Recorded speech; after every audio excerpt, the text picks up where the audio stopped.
And it's gonna have a timer, just so you know. Boop.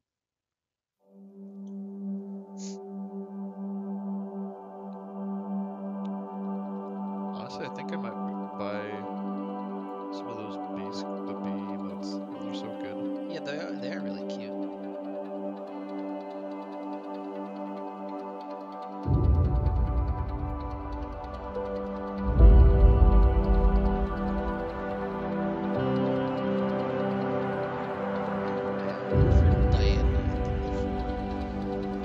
I've been sitting on those for a while. Really just like Yeah, I like dark waters, which I think I had some.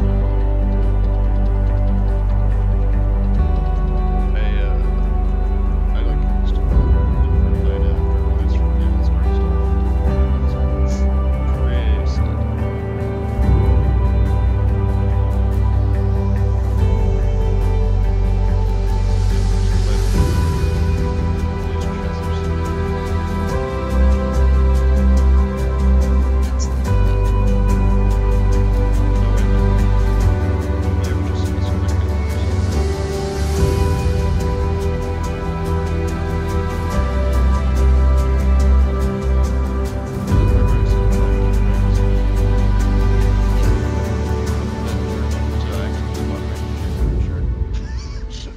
Excellent.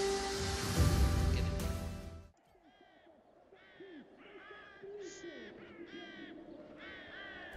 it. Okay.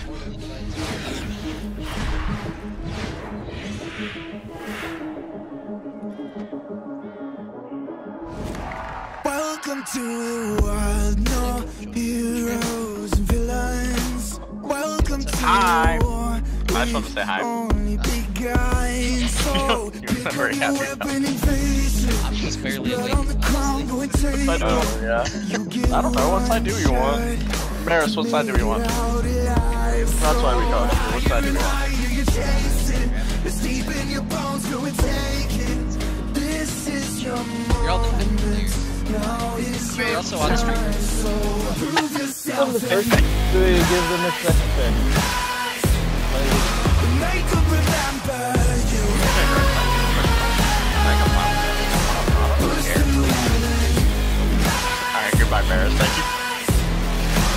They will remember you. Welcome to the climb up, reach for the summit. Visions brave, the one falls, steadily the end. So higher and higher you chase it. It's deep in your blood, go and take it. This is your moment. Take to the skies, go prove yourself and rise, rise. Make them remember you. Push through it. Rise, rise. They will remember you.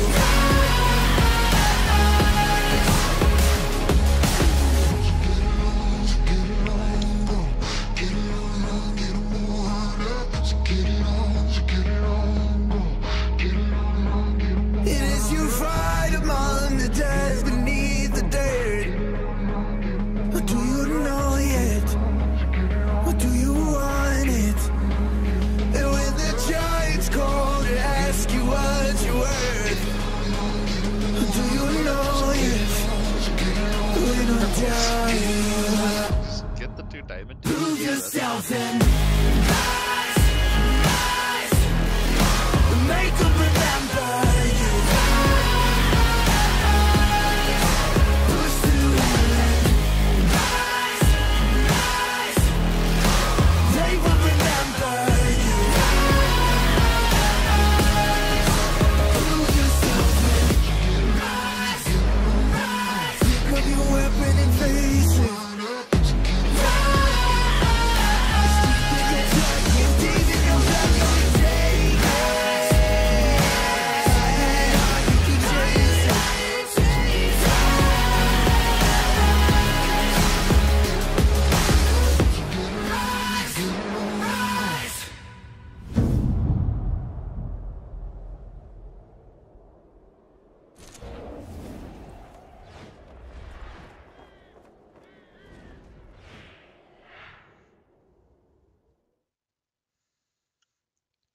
So, hello, ladies and gentlemen. My name is Marismatic. With me, as usual, is Wing Nation today. We're not quite ready to start just yet, so I'm gonna play some music. We're waiting on one player from K-State to make it in. Um, as soon as he shows up, we can, get rolling on Jam Select, and we'll talk a little bit more about the matchup that we're about to watch. Oh, there he is. Never mind. We can actually just maybe do it. Hopefully he had a good toilet trip. Yeah, hopefully everything came out nicely. Let me throw up the client. There we go. So our matchup today on the blue side of the ring. I just noticed the name of the game. I can't. All right. Um, on the blue side of the rift, for game number 1 is going to be the 4th seed representing League Kansas City in the fact that every man is in fact a Wildcat. It's Kansas State. In the top lane, Vibon, jungle, UKPX Koala, in the mid lane, Mortally Divine, and in the bot lane, Yab Yinda and Lord Care Bear. On the red side of the rift, the number 5 seed representing the OK LCS, and Dunsparce is everywhere. In the top lane, it's Mechanical Reaper. In the jungle, King Yeetloaf. In the mid lane, Rito Torchic. And in the bot lane, Karamat and PB Doughboy. Oh, now we're waiting for somebody else to use the bathroom. Excellent. Excellent. So, Mr. Nation, how are you feeling on this fine Saturday morning at 10 a.m.? Obviously, I think we're both still trying to wake up. The Riot decided to hit us with Clash. They decided to hit us with the World Finals, and then they decided to hit us with this game right here. Like, yeah, Riot timing. was the big Exactly. decider on this game. Exactly. Like the timing of this game is a bit special. But we're pretty excited. Definitely going to be a bit more familiar here with the K-State side of things, since we had the pleasure of getting to at least observe and or meet some of these guys back in our spring finals. Yeah, I guess that's gone kind of under the radar. The defending League KC Diamond League champions are K-State. Snek, a perennial team in OKLCS. I don't actually know too much about the results. I'm gonna look it up right now because I have nothing better to do.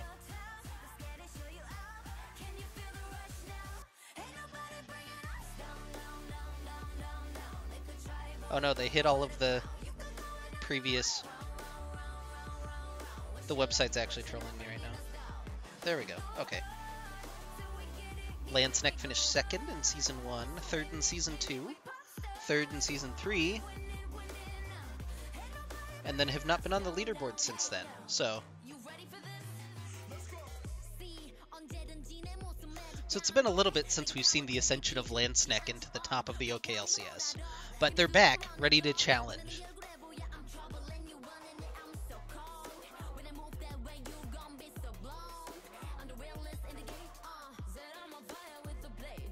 I think the important question: how was everyone's wonderful evening of Crash? Crash was a pretty big... It didn't really crash last night. Yeah, So, it kind of did right afterwards.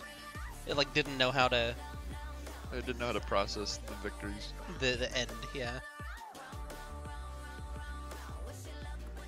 Hopefully no one stayed up for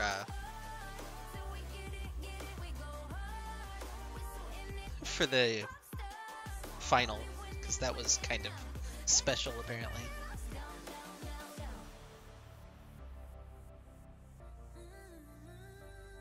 This song's pretty hype.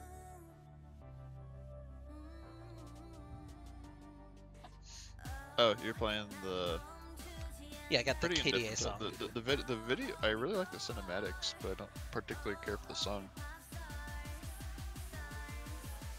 I haven't seen the live performance yet. I've been saving that one for later. I don't know who messaged me, but I'm not going to open that. Oh, it was King Yeetloaf. Maybe this is important. Is there going to be a delay on stream or just the standard 3 minutes?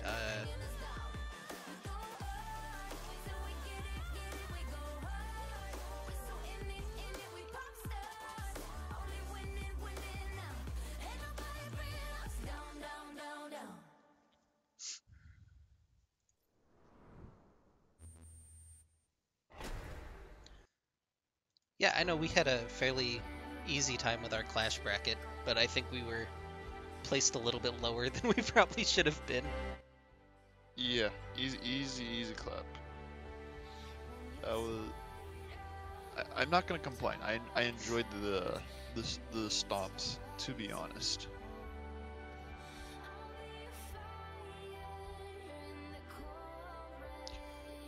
These fools gave me my Vel'Koz, so we just ran them over. Not like they had any info on the Vel'Koz. It was my second highest played champ in ranked.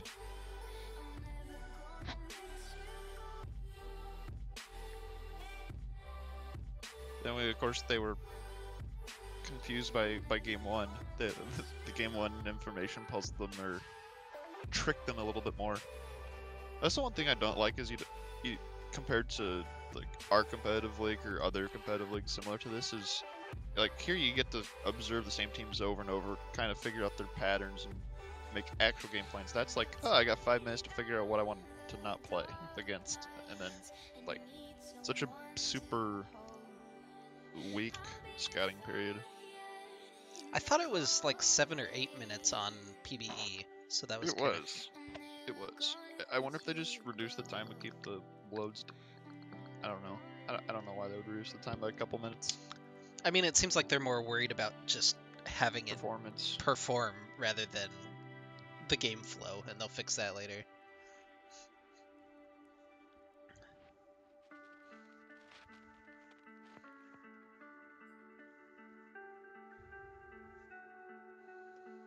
Yeah, we're getting dangerously close to the timer. I have to work at 2, so hopefully this doesn't take too long. Might be awkward. Just leave this stream up while I'm at work all day.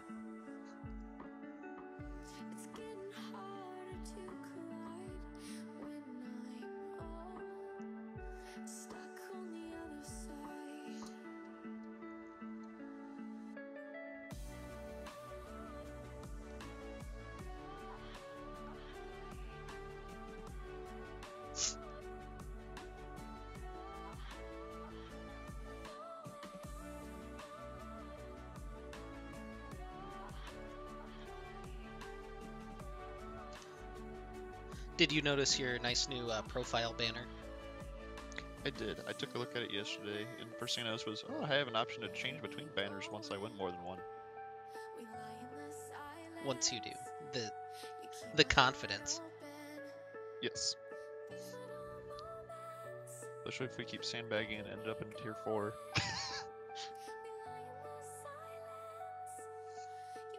I'm not going to take the blame for that.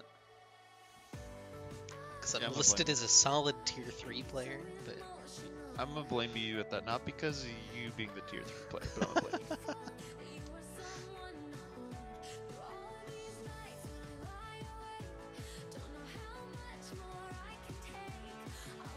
Oh, they're finally ready.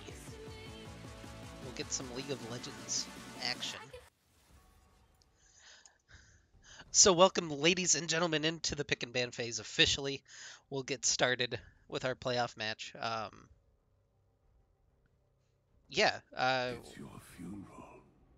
That's the obvious first ban would be Yorick away from Mechanical Reaper. I'm wondering if they'll continue to target him and like throw out the Urgot as well and just try to get him into a tank v tank matchup. Shotgun knees. The expert analysis that we've come to expect. On the other side for Snek, a little bit more of a problem. Koala is the highest ranked player in the Diamond League currently, as he has hit Masters. They are just going to continue to target out Mechanical Reaper. That's kind of interesting. So, taking away the Alawi, we'll see if it's the Urgot third, just to try to get him onto something maybe a little bit less comfortable. He's shown some proficiency on like the Shen and Singed, I remember from previous seasons. But there we go. You have to take away Vibon's Ornn. So at least one of the copy pastas we will not be seeing this game. There will be no Ornn main coming through. We still might get to go to the arena.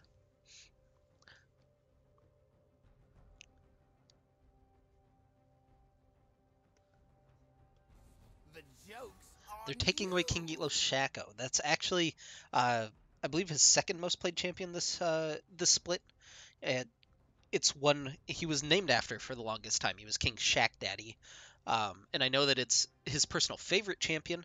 Um, yeah, I guess just don't want to deal with the clown this game. Foolish child. And Lissandra's a good all-around ban. I don't know if Vibon plays it, but Mortally Divine's shown a lot of proficiency on like control mages and supportive type uh, of champions in the mid lane. So now we'll get into the meat of it.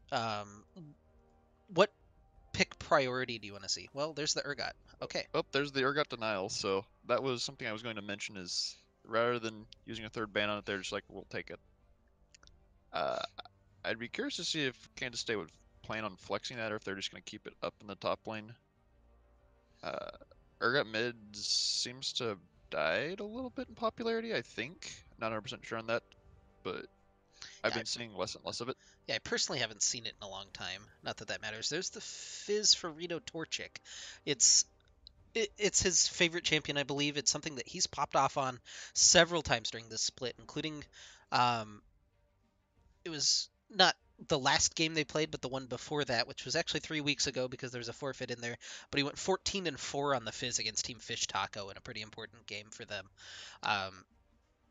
So definitely a comfort pick for Rito Torchic and a really exciting champion. And then we'll throw in Karamat's Kaisa, and it seems like the team composition already off to the races for Snek. Isn't Kaisa also a pretty big denial from Yabinda? And I think more importantly here, do they have Prestige Kaisa? Yeah, we'll have to see if they've already locked in the Prestige or the KDA Kaisa. I'm kind of interested. There hasn't been any priority on getting. Fucking, we now have Mortally Divine's second cousin.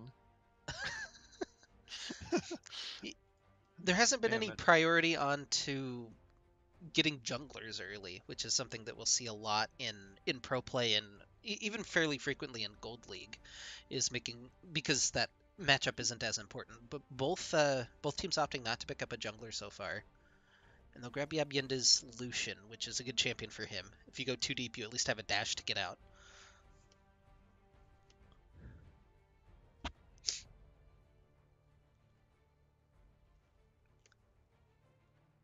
Yeah, how do you feel about Galio into Fizz, though? I like it. I always enjoy, honestly, both sides of that matchup. I don't want to say it's a skill matchup, but if you ever do get the opportunity to just bop Fizz Galio, you'll do some serious chunking. Fizz will eventually get to a point where he can kill you, but just between base stats and at least the common Rod Leandri's build, it's really difficult for Fizz to at least try to one-shot you. Yeah. Kaisa Braum, meanwhile, probably is the most played champion for Karamat is Kaisa. Second most played is Braum. So more comfort for Snek, and it's something that they've paired together and played pretty well throughout the split. So a lot of good picks coming through. It's interesting. It seems more like comfort on the side of Snek that they're defaulting to, whereas K-State is looking more for positive matchups and for denials.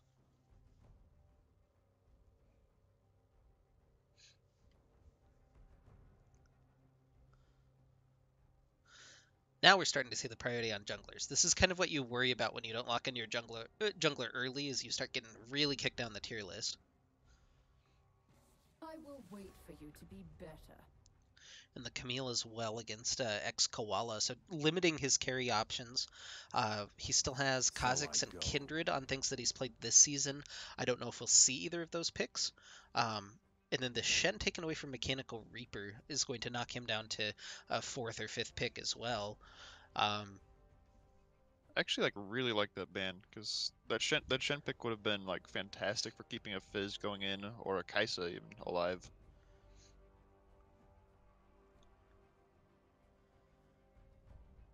All right, Aatrox locked in for Mechanical Reaper. The pro top lane coming to the OKLCS with Aatrox versus Urgot up there. What's your take on the Aatrox Urgot matchup? This will tell you how much I actually pay attention to the actual pro scene. I don't know. Aatrox Q is longer than Urgot auto range. That's what I got for you. And Pike locked in for Lord Care Bear. Not a champion we traditionally associate with Lord Care Bear, but that's going to be a lot of power in that Lucian Pike lane. Since I know that you've seen this interaction before, do you remember, does Pike's ultimate go on cooldown if he takes Aatrox into like his ult revival state? It causes him to, yeah, go into his revival if you cut him down while Well, yeah, he's in his I, ult. I, I get the revival part, but does Pike's ult go on cooldown, or does it give him a reset? Oh, does Pike's ult go on cooldown? I believe it does, because it doesn't count as an actual kill.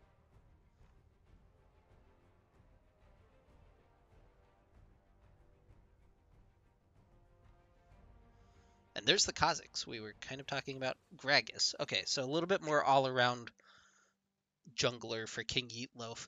It's going to help balance their composition just a little bit. You've got several bruisers with your Gragas and your Aatrox, and even the Braum gets kind of relatively tanky. But they also can all deal some damage, other than Braum again. Yeah, other than Braum. Yeah. I don't know. Have you seen the Rage Blade on hit Halo of Blades Braum? I'm kind of That's interested. It's a lot of single target pick for K State combined in with the Galio. Just in terms of team composition, it seems like the Galio's maybe a little bit out of place with that.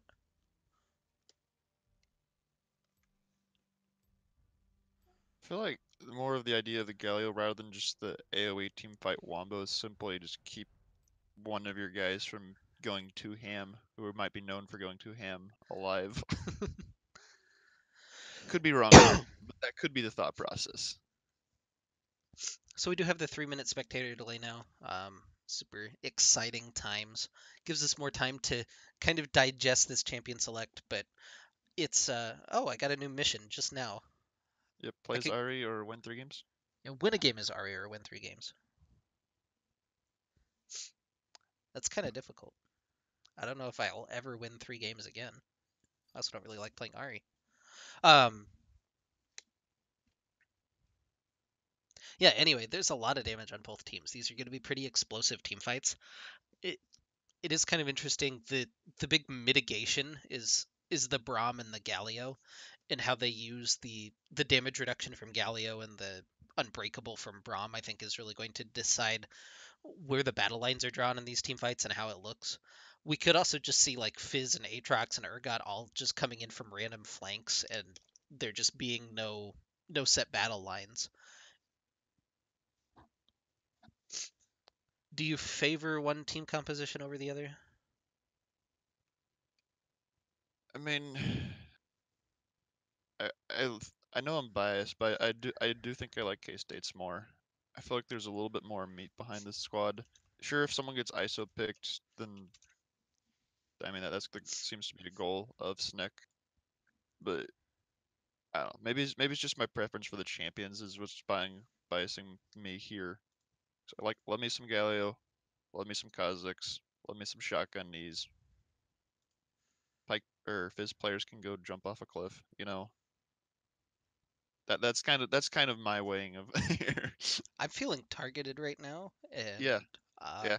I'm gonna Maris is a Fizz player. I'm gonna need my safe space.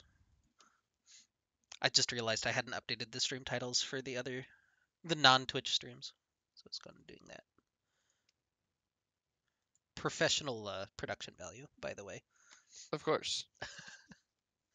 I bring the greatest quality. I mean, that's more a me problem, personally, Oh, not the Fizz playing, the production value.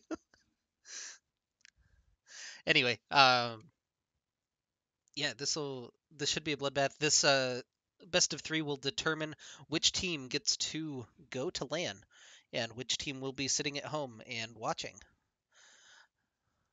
And this will be our last ticket, our 8th ticket that we'll hand out for the Tom Love Innovation Hub.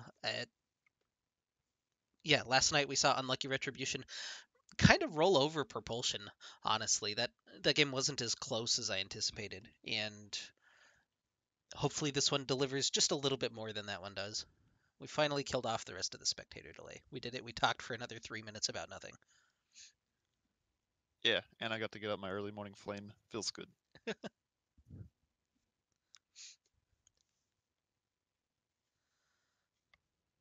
I guess the big question: do you think this will be the full AP Gragas, or do you think it'll be was Agent A2 a profit once again, or is this just going to be like your sort of, I guess, sort of common, the runic, Sanya's, and then tank? I think it'll be the more common. I think they're looking to kind of balance out their tankiness and damage. You can build a little bit of damage, but you're kind of tanky on Aatrox. Build a little bit of damage, but you're kind of tanky on Gragas. Like, that I seems to just want to fit see some together a one little bit more. shots. Yeah.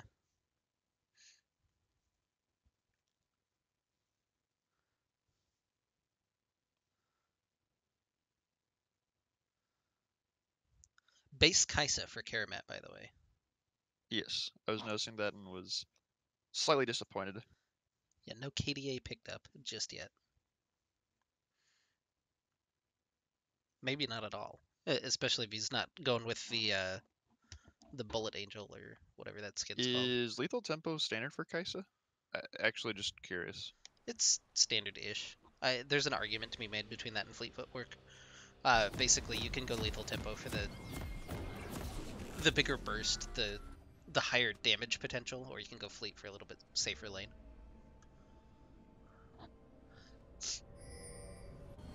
Not that I'm a Kaisa expert by any means, but welcome into Summoner's Rift, ladies and gentlemen. On the blue side, wearing the blue health bars, this game is going to be Kansas State, the number 4 seed.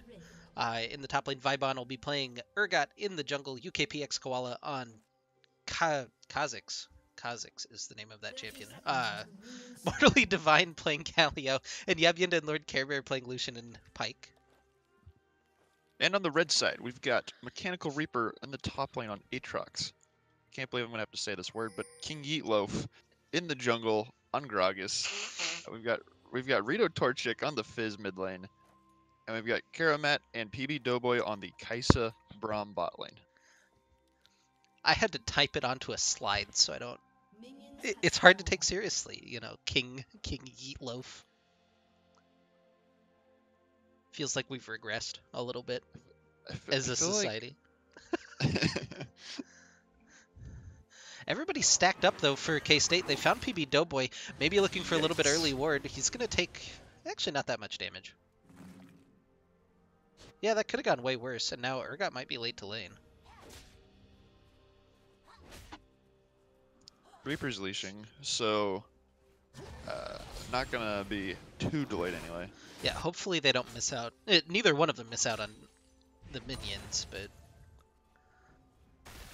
we'll see. Should be pretty obvious where Kha'Zix is starting. So we've got the reverse of like every single gold game, where we actually have a split jungle where they're going to opposite sides.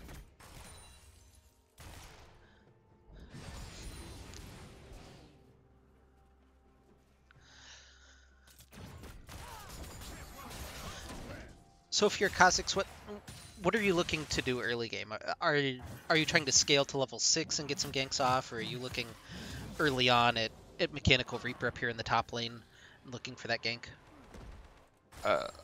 Normally, well, again, I haven't played Kha'Zix since like even the Scuttle Crab change, but back when I used to spam him, I was always about trying to just catch the enemy jungler by surprise, get them into the isolated situation and 1v1 them,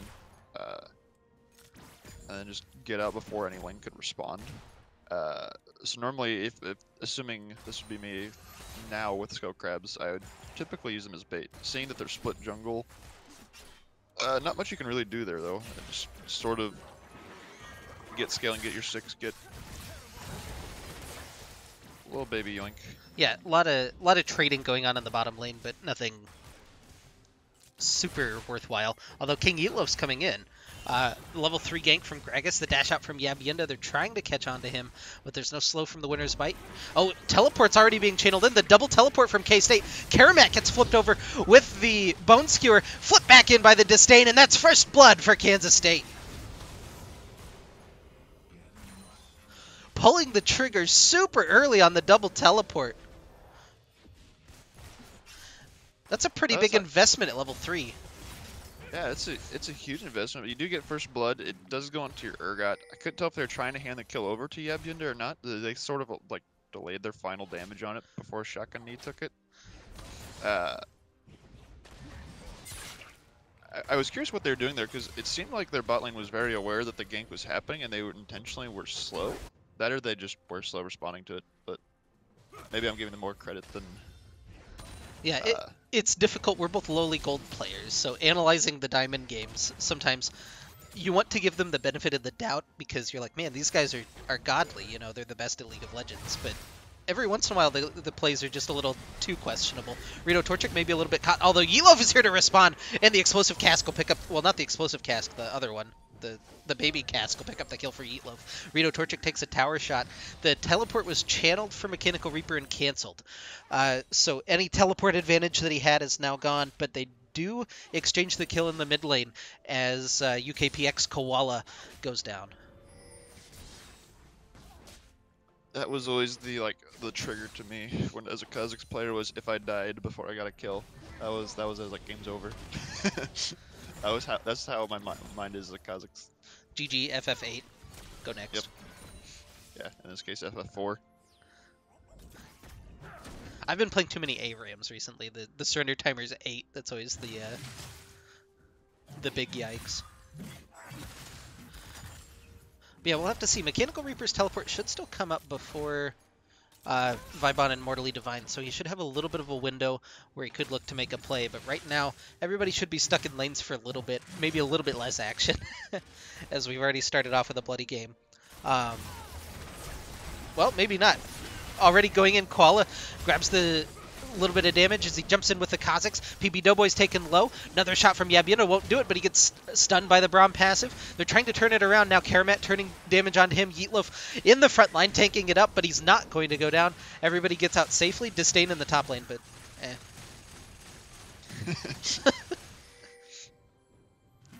So again, junglers in the same place for the first time this game. We see him go, or I guess the second time. They were both there in mid lane, but marking each other pretty well. K-State getting a little bit better of the trades, but no kill coming out. Now Vibon's hit 6 and forces the flash out of Mechanical Reaper. Meanwhile, Torchic hit 6 in the mid lane. He gets taunted up. Oh, he doesn't get the E damage, but he flashes back in for one more auto. UKPX Koala will trade it back, though, as he jumps in 1-for-1 in the mid lane as Torchic picks up the solo kill on Mortally Divine, but his jungler's there to cover him. I'm liking this. This slugfest is fun. Yeah, Snek is one of the teams that plays the least bloody games in OKLCS, but K-State, I believe, is the most kill-happy team. So the matchup of styles so far looks like playing into K-State's wheelhouse with the kills going off already 2-2 early on.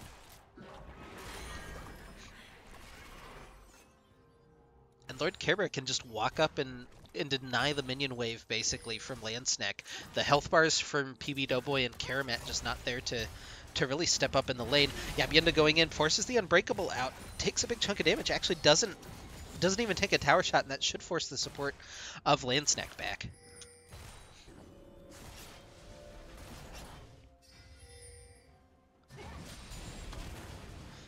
A little bit under the radar, I guess, but the CS lead in mid lane pretty heavily in favor of Rito Torchic early on, but the other two lanes going very well for K-State so far. Koala's found Mechanical Reaper, but he's got the ultimate available. The World Ender could be a big decider. Now the Predator popped as they find Koala, trying to hunt him down, but he jukes back out of the other side of the bush using his ultimate. The Void Assault used, but now Torchic is here. They should be able to clean up. Yep. Torchic picks up his second kill. Cheeky little idea from Koala, but nowhere really to run.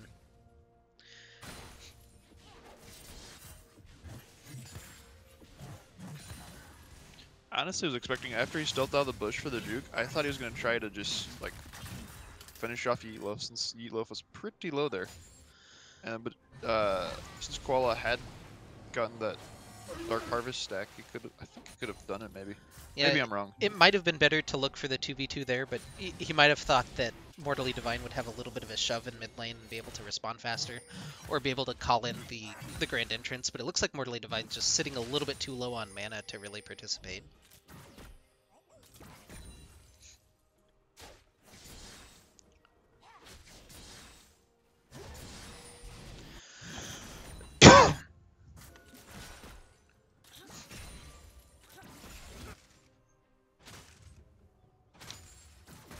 So first dragon's going to be an Air Drake.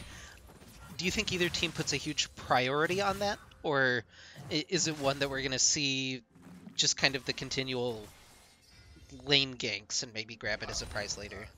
I was thinking it's just going to be kind of one of those prizes you're like, well, there, I can't necessarily take a tower right now. I guess I'll just get this dragon off to find out what's next. Like the moves definitely helps certain members of both sides like extremely well. Kha'Zix, Urgot, Gragas. I guess even the Fizzroms, but I don't think they're gonna make it a huge priority like we'll see here in 30 seconds. I don't think we're gonna see a 5-on-5 scrap for it like we might see like an Infernal Drake. Yeah, all the teleports are back up now. So if one of these bot lanes overextends just a little bit, we could see a big old 5v5 pretty much happen down here.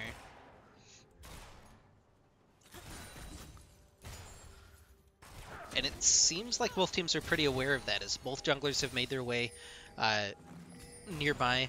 Kha'Zix is going to get spotted out by a ward, though, and they don't know Gragas is here. PB Doughboy engages with the Glacial Fissure.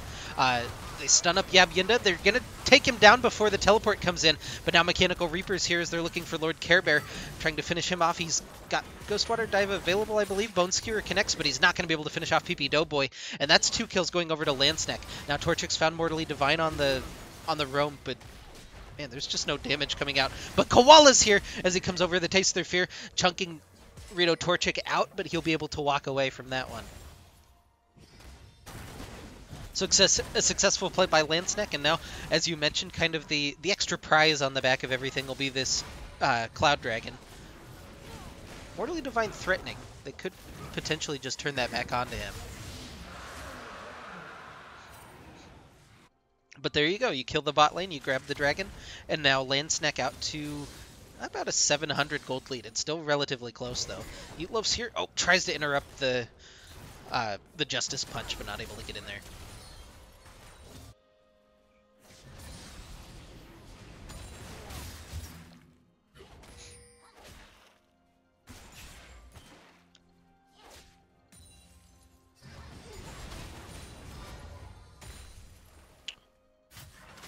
Looks like Vibon's gotten top tower down to about 700 health remaining on it. So that they might make that a priority, just get first brick, open up the map.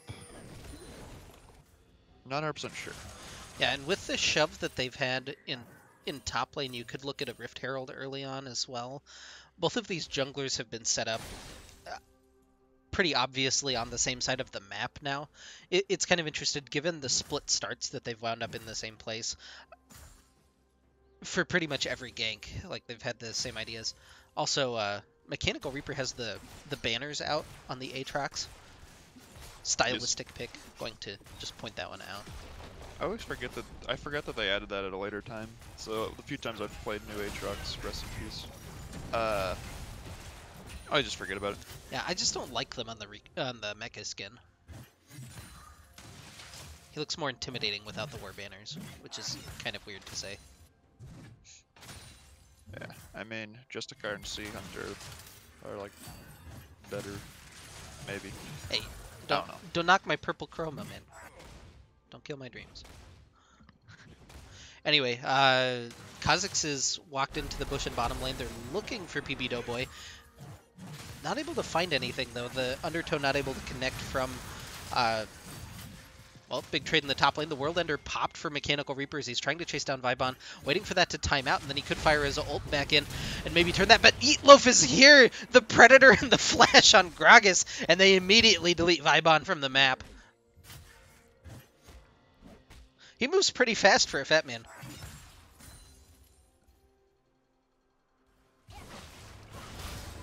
Oop. Yeah, I don't think Torchic really has the kill pressure. It's kind of interesting how he's been using the Chum of the Waters. Although Yeetloaf's here, the Explosive Cask not able to knock him back because of the flash. Now Koala's here, but they'll finish off Mortally Divine. Can Koala turn this back around? No, he's getting chunked out. The pop from Yeetloaf, plus the barrel, the red smite plus the red buff damage was enough to tick him down. And Koala goes down. It's a 2-for-0 in mid lane for Snek.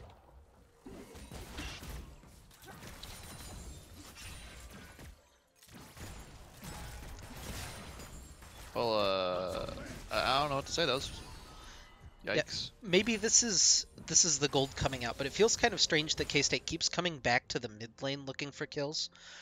You have the global-ish ultimate from Mortally Divine plus the teleport.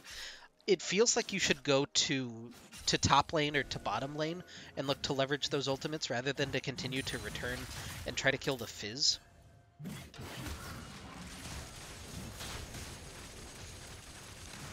Especially Vibon in the top lane has had this huge shove advantage. If you give him just that little bit of jungle pressure, you can unlock that tower and start pushing if you're K-State.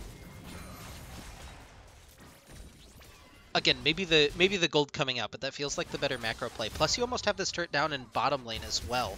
If you can just get a successful gank in either of the two side lanes, you can start to open up the map a little bit more and start rotating into mid lane and push Fizz out, because Fizz doesn't have wave clear outside of his, you know, being in there with his body or with his proto belt.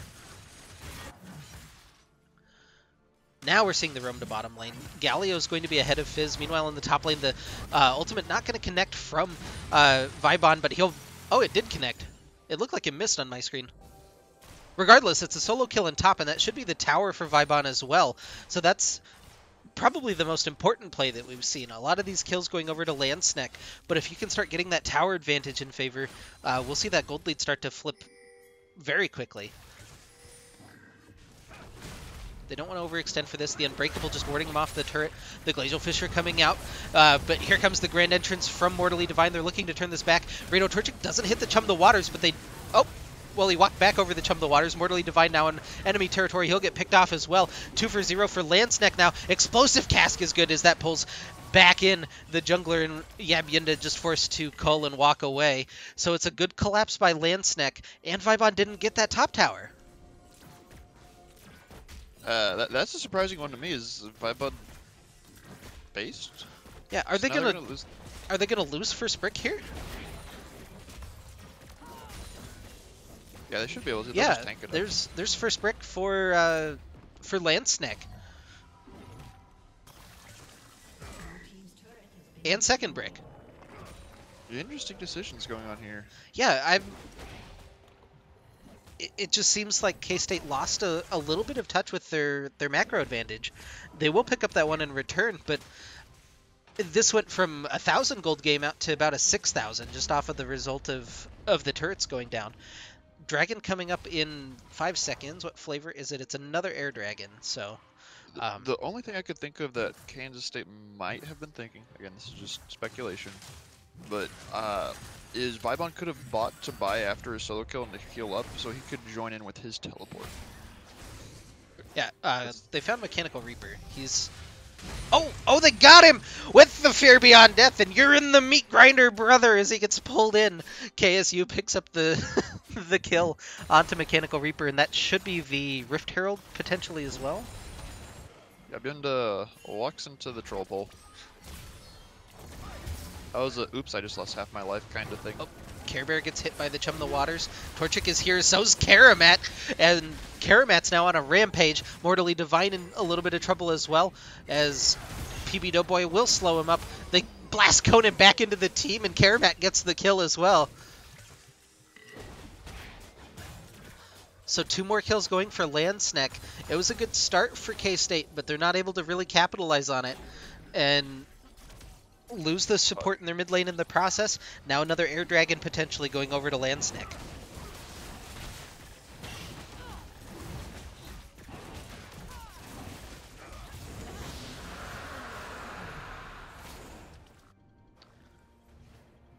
I appreciate the one-man spam in chat that we've got going on. Just as a side note, I don't know if anybody else is awake right now to watch this, but if you are, hopefully you guys are enjoying the Diamond quarterfinal here. It's 13-4 in favor of Snek. In kills, about a 5,000 gold lead as well, plus the 1 turret advantage.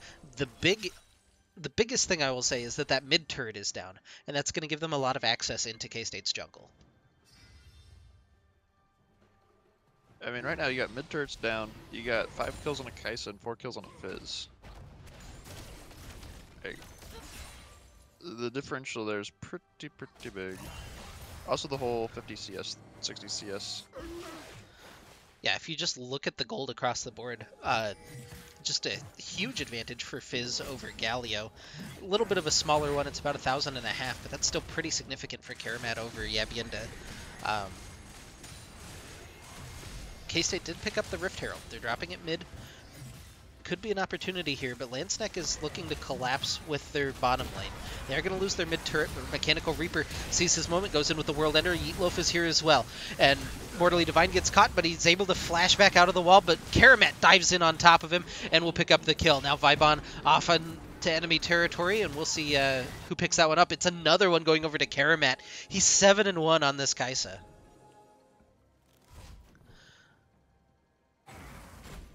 Is 2 kills worth the mid lane turret?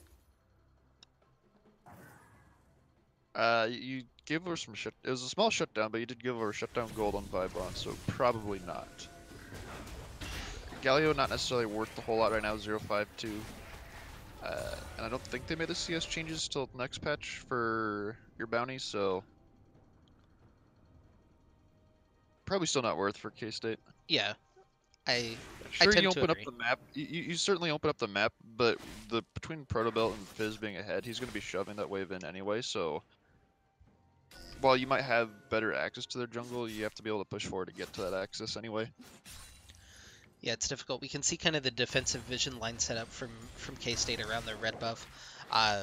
Blue side right now is kind of a tragedy, though. There's a lot of Snek wards in here without any real way to clear them out for K-State. So it should give a lot of information over to Snek right now to set up another pick. Mechanical Reaper versus Yabyinda here. This is not a fair fight. Or maybe it is. Yabyinda able to kite him out. Culling not doing a huge amount of damage, but he's kiting back the 1v1 here. Mechanical Reaper gets taken down by Yabyinda. The dash is enough to reset. He couldn't ever land that third Q, and the Darkened Blade not able to pull that one off. The flash is being burned, the heal being burned from Yabyinda as well, but in the end it goes in the favor of the Kansas State AD carry. Vibon and UKPX Koala looking for a fight here as they find Doughboy, but this doesn't look like the fight that they want. The Ignite coming down, and Karamat and PB Doughboy able to turn that one. They'll grab the kill. They'll grab the top lane turret as well. Bottom lane turret did go down in favor of K-State. So it's just 1-for-1 trade in turrets, but it's the extra kill going over to Snek again. Bone Skewer thrown out. They pull in King Yeetloaf. They punch him up with the Justice Punch. Yabyinda's here just dealing the damage from the back. Unbreakable's down now as well. Heroic Entrance coming in. Not able to knock up anyone. Now Mortally Divine trying to turn on some damage, but he's not really that tanky as Karamat takes him down. Rito Torchic is here. They picked off 2. Yabyinda goes down as well. That's 3 for Snek. 1 returned by UKPX Koalas. Now he's dodging out Mechanical Reaper and the rest of Snek in a hot pursuit. The Infernal Chains should be up before too long here. Darkened Blade into the other Darkened Blade. That's awkward to try to announce. Anyway, Torchic picks up the kill. It's the 6th kill of the game for him, and I don't think they can 3-man Baron. Maybe they can. They're not going to try.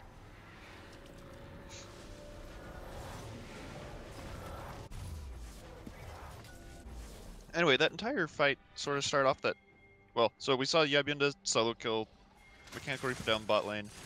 Then we saw the 2v2 attempt in the top lane, Vibon and Koala. I don't know if they forgot to check items or not, but the Kaisa just picked up a Rage Blade, and she was able to stack it off Vibon and then shred them. Like, there's nothing fancy to say about it, just numerically she's a Kaisa that's very ahead. Yep, Vi going for the Black Cleaver second. Is that the normal second item? I know there's a Black Cleaver in the build. I thought it was third for some reason. For For Urgot? Lucian? For I thought you said Vibon. Oh, I meant Yab. Sorry. Yep, yeah. Black Cleaver second is standard. Okay. It would be more of a Yabyinda thing if we saw like a Triforce solution randomly.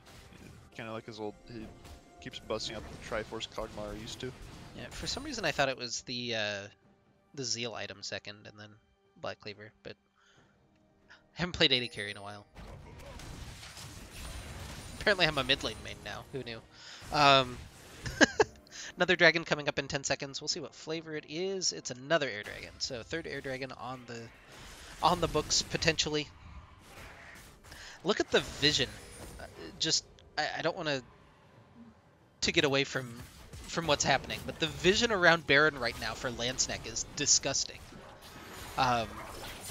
Oh, they're going to hook in Rito Torchic, but that doesn't matter as he's got the troll pull back out plus the dash, although Yabyinda turning a lot of damage back in with the press of the attack. The Chum the Water is going to miss, but now PB Doughboy here to help defend his Fizz. They go in on Immortally Divine. The rest of the team not able to collapse, though, and the Death from Below picks up one, and the second kill goes over as well. Now a third not going to be connected, though, as Karamat dives back in. He's super low, being chased down by Vibon. He'll get taken down by Koala. Now diving in onto Mechanical Reaper. He still has World Ender available, but they'll... Oh, it timed out just then, apparently. Immortally Divine picks up that kill. They're able to grab the picks to start off the fight and then turn the team fight back in their favor. They lose Yabyinda, excuse me, but they pick up 4 kills in the process, plus they get the push in mid. They did go over Cloud Drake 3, but it's Cloud Drake. It is a 3-stack though, so that's gonna be some seriously speedy boys coming out of base. Yep, they'll grab the inhibitor turret, maybe. Ooh, Explosive Cask does quite a bit there. They'll knock in Mortally Divine. They might lose their mid laner just for that little delay that they had. Eat Loaf will pick that one up, but yeah, 2 extra turrets coming in. The gold lead snaps back now. It's only about 2,000 in favor of Snek. Kazik's got a 1,000 gold shutdown on the Kaisa. Feels good as the assassin. Ooh, but this is the risk. We mentioned their vision that they had in the area, and now Snek able to start up the Baron after the backs from K-State, and the forced back from Mortally Divine means that there should be a numbers advantage regardless. It's already really low. That should be secured by Snek. Now the fight as Vibon comes in just to check everything out. He'll get stunned up. He should get taken down as well. It's just going to be the 1 kill for Snek, as well as the Baron off of the back of the play in mid lane.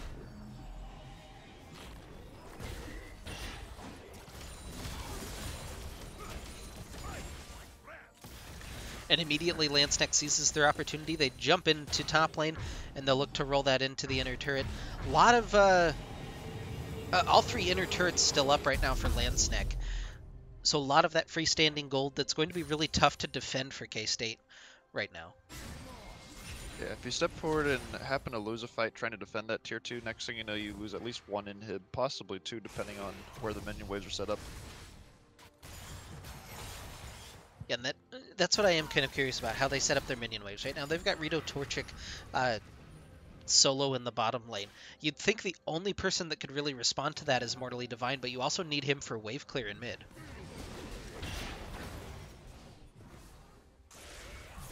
That feels risky. Yabyinda going to be in the solo lane against Rito Torchic right now with the Baron buff. I feel like I can just see him like, I got this, I might not play this.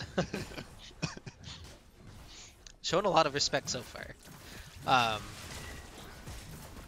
But yeah, we'll see how much Snek can get with this Baron buff. 1 turret already, plus they've got the push in the bottom lane. I don't know if they have seen Pyke just yet, but with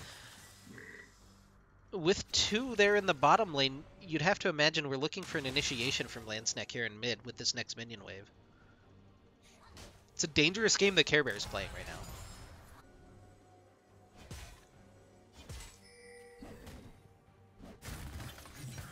It's a really slow, measured Baron so far from Snek.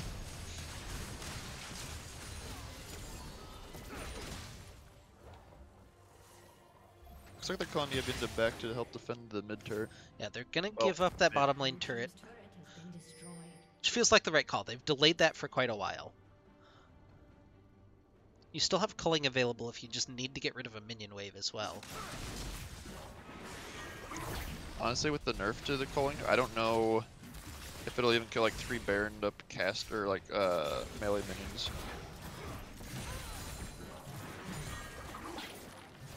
Lord Care Bear's been looking for these bone skewers. I don't know if they actually want to initiate a fight, but they called Yab in just briefly. Rito Torchic's still split pushing in bottom.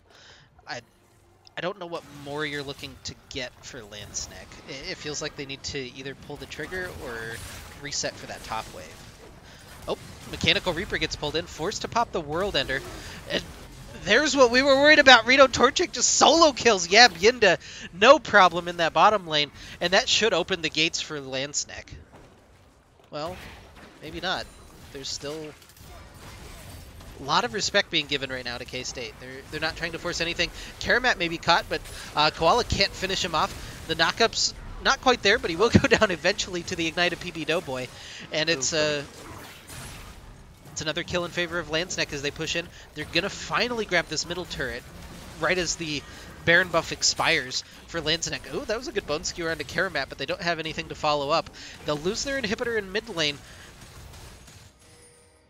But honestly, it feels like they should have gotten just a little bit more with that Baron buff than they did. I'm not going to call it a successful defense. You still lost 3 turrets and an inhibitor, but it feels like it could have been much worse.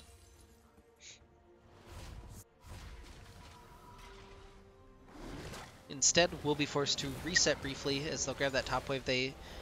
I think the big MVP for K-State was that top wave. It made sure that they couldn't get all 3 lanes pushing at once, and now Mechanical Reaper will have to go and sort that out. So Rocky Boy spawning on the map here in 5 seconds or so. Also, there is for a moment, there is a Flame Horizon here now in the mid lane. That's pretty impressive, honestly. Fizz is not the easiest champion to CS with normally. So getting that Flame Horizon over Galio is pretty impressive in my book. Torchic with the Chum of the Waters on to Koala, but he finds the rest of K-State just waiting for him in the bush. He'll be taken down immediately, but they grab the dragon as a result. Grand Entrance comes in, but not able to knock up anybody. Mechanical Reaper not slow to respond, but being called in from the top lane, not teleporting in. So all 4 remaining members of Snek have grouped up in their blue side jungle. So they lose 1 for the Earth Dragon. A little bit of an overextension there from Rito Torchic.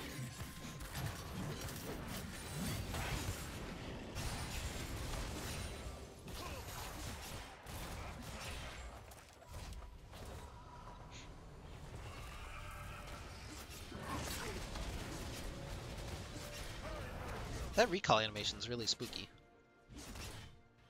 On the High Noon Lucian. I don't know that I've actually watched it the whole way through. That was pretty intimidating. Just throw that up in your opponent's face while you recall.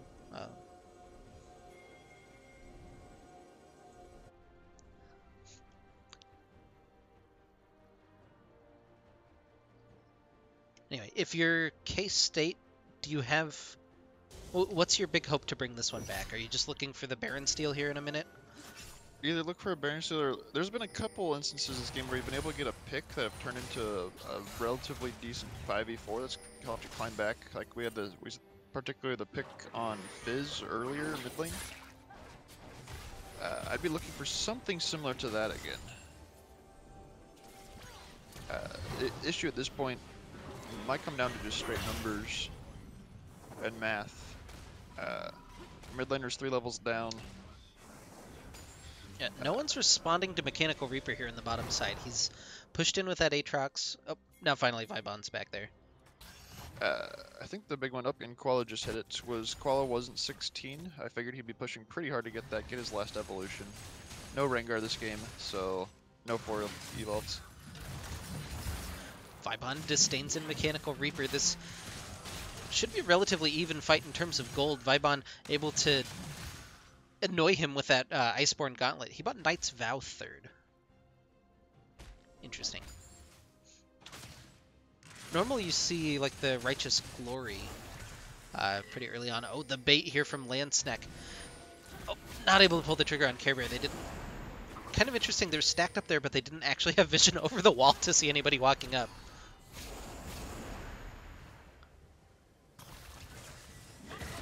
Now deciding to start the Baron. If that mid wave is crashing, I think that's what causes the go button. Doughboy able to zone off a couple of people. Gets the ultimate. Torchic has already taken down Care Bear. He's taken down 2 as well. Mortally Divine in trouble as well. Koala on the wrong side of this fight. Karamat should be able to finish him off with the Void Seeker, the Void Missiles, or whatever they're called. Vibon, a little bit late to the party, gets 1 kill onto King Yeetloaf. I don't know if that's enough to stall, as he's recalling now. It's just Galio and Urgot versus the whole team minus Yeetloaf for Snek. Already 1 Nexus turret's down, 2nd Nexus turret under fire as well. Karamat will take that one down. Mortally Divine forced into the Zanyas.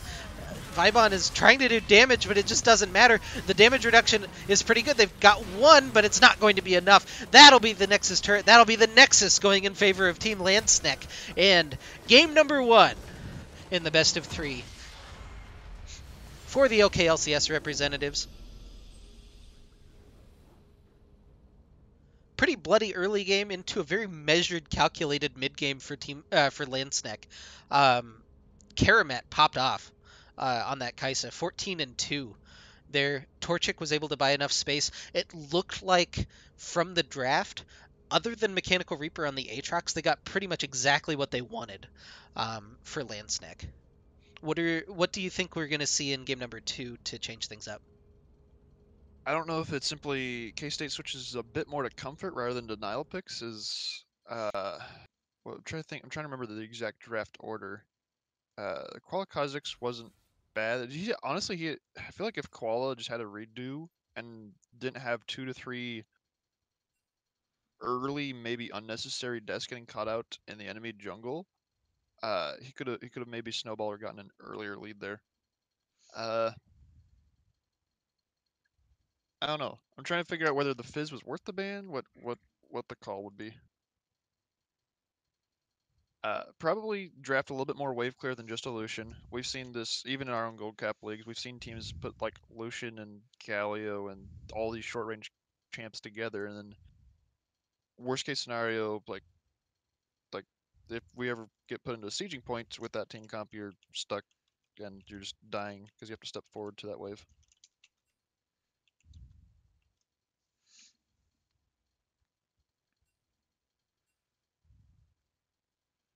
Sorry about that. Dad was talking to me. Oh, it's fine. Anyway, we're gonna step aside. I'm gonna throw up a timer. I don't know how accurate it's gonna be, but we're gonna step aside for just a minute or two, and we'll be back with game number 2 between Snek and K-State.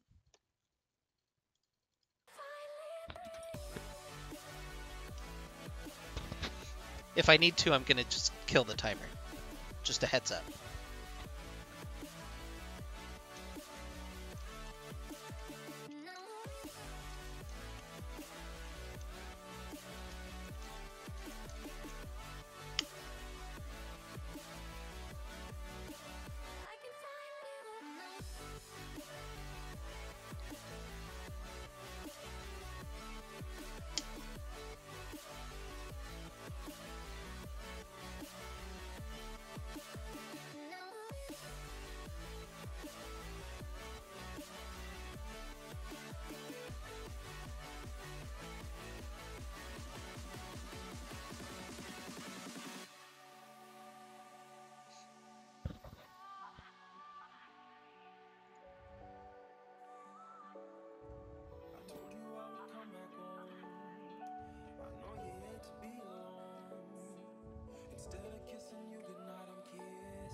Hey, the timer ended, but we're still not ready. We're still waiting on, looks like, Mechanical Reaper to get in game. This will be just another minute or two before we can get started.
All right, we're into Champion Select. I'll put it on stream in a second, as soon as I find the right thing. There we go. So yeah, welcome back to Champion Select for game number 2. Snek has the 1-0 lead and has elected to take blue side for game number 2. Already bans coming out fast and furious. The Kaisa immediately taken away from Karamat. We don't want to see that again. It looked like he bought the KDA icon in between games.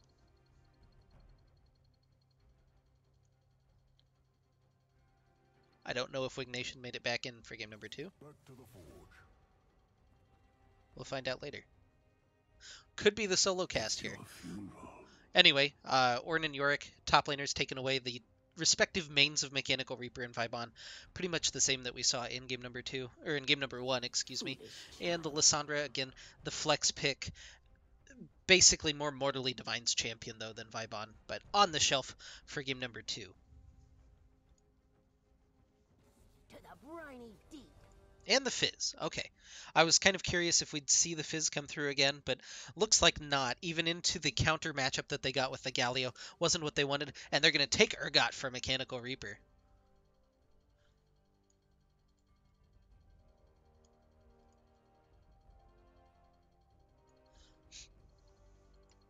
So one of his most comfortable champions. It should be a better matchup for Mechanical Reaper regardless than what we saw in the last game. And there's the Braum for Lord Care Bear, the takeaway from PB Doughboy. Also Lord Care Bear's most comfortable champion, I would say.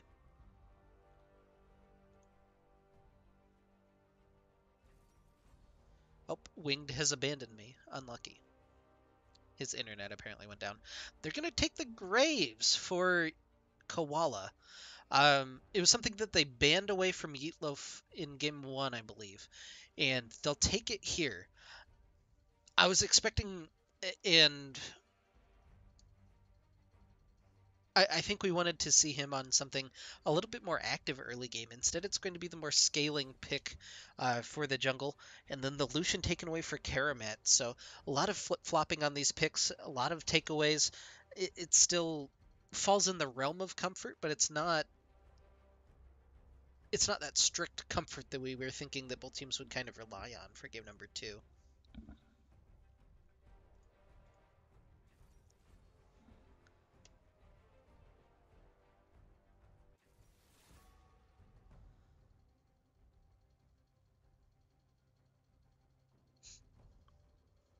An Alistar for PB Doughboy. The Alistar Lucian lane.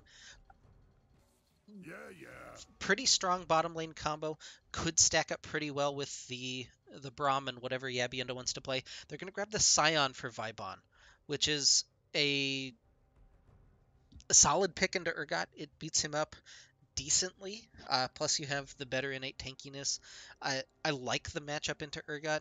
It should be all right for Vibon. But now that's going to open you up for some 80 carry bans. We took away the Lucian. Now we take away the Varus as well. Kai'Sa's already off the table. We'll see what Yabyenda eventually wants to play. They'll take Zoe from Rito Torchic, which was something that wasn't picked or banned in game number 1. They take the Gragas from King Eatloaf, meaning that we could see the Xin Zhao Let me get in there. potentially for Eatloaf.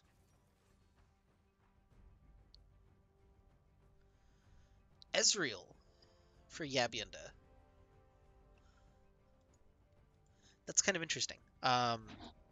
With Tristana and Varus taken away, going for the Ezreal, it's something that he has played.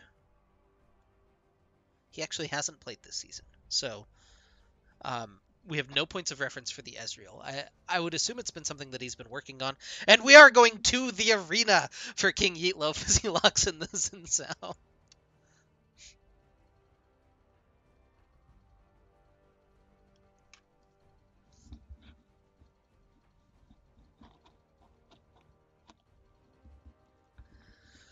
Last pick is mid for Torchic.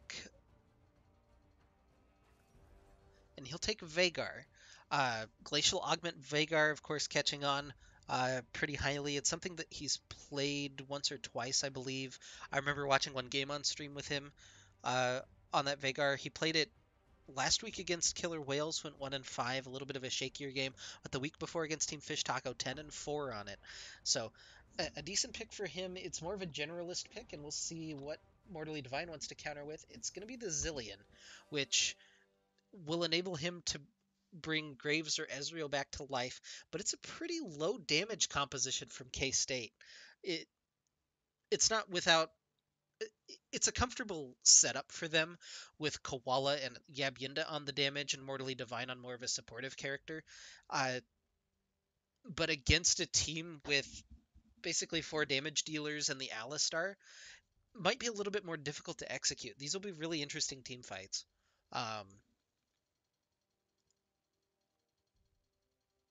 Yeah. Did you make it back in winged? Yes, I slipped in here. Just didn't want to jump in the middle of a sentence. Okay. At Well, least I think I'm here.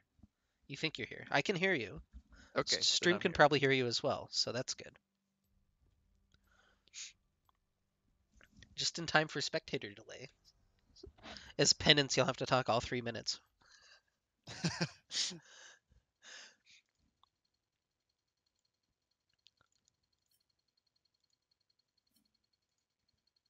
I can't even join to spectate the 3-minute delay. No. I was gonna try to invite you for some reason and then realized that that was a really stupid idea, so that didn't work out at all. Yeah, this is kind of interesting. Your big wheelhouse, of course, is mid lane. So tell me about Zillion versus Veigar.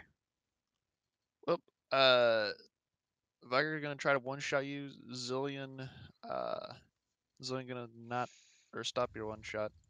I don't know. So when rates is like will favor Zillion for this particular team, I honestly am not a huge fan.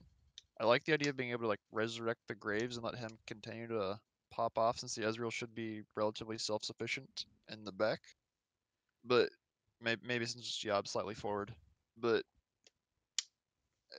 in this particular team, I'm actually not a huge fan of the Zillion. There's just too much that Snek can get onto you with to then put you in the baby cage. So unless basically it's you have flash or you die, even with the resurrection. Yeah, there's a lot of ability for Braum specifically to outplay the team composition for Lansnek. That seems like it seems like a good setup until you get to the Zillion. I guess that's the head scratcher that I was having as well. It's a setup that they run pretty frequently, but I don't know that it's the 100% best pick right now.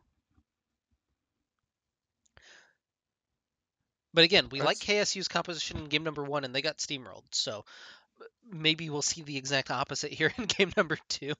Um, Once again, it's Lansnek 1-0. If Lansnek wins, they'll clinch their ticket to LAN, along with Unlucky Retribution, Killer Whales United, and Return of the Middle Sticks.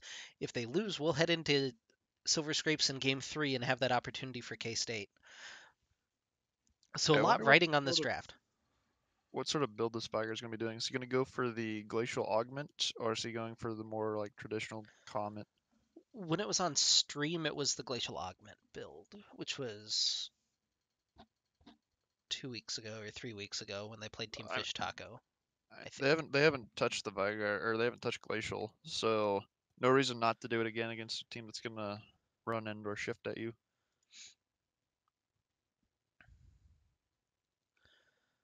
Yeah, Masklink has a good point in the chat. They drafted 3 losing lanes. The Ezreal Braum, not the strongest against Lucian, Alistar, Zillion, not great against Veigar. I think that Sion does a little bit better against Urgot than maybe a little bit of credit for, but it's still a little bit difficult early game. It's going to rely a lot on Koala. He's going to be, I think, the big centerpiece of this team composition. He's the big centerpiece of this game, in fact. If he can pop off and get rolling, he's got the tools on his team to help him succeed. But if he doesn't, it's going to be pretty quickly in favor of Lansnek, I think. Just want to give a quick update. It looks like the lobby was set up as spectate from lobby only, so I can't jump in. Yikes.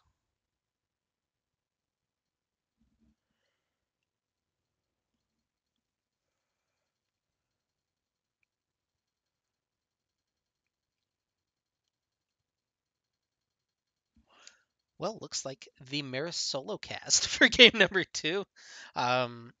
Hopefully, if there's a game 3, we can get you back in, but I wouldn't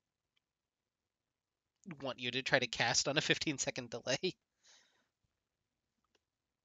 Share screens, that's an idea. Yeah, hop into a direct call. Or, yeah, that'll work.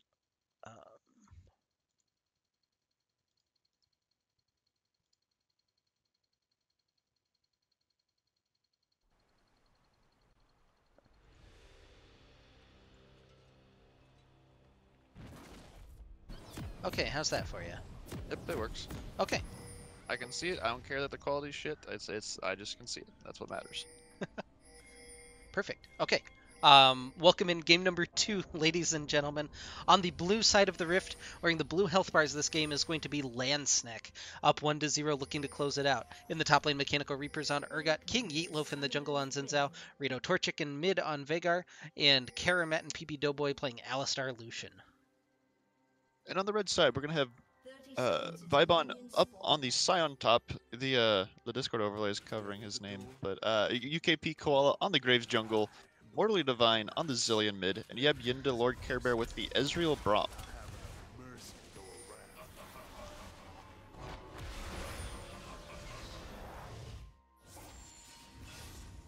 Mechanical Reaper's just out of there.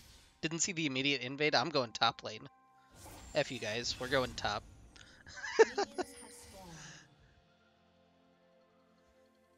Let me know specifically on the stream if you're seeing any lag or anything like that. I don't know how well my computer can handle sharing screens at the same time, so if that becomes an issue, we'll see what we can do. But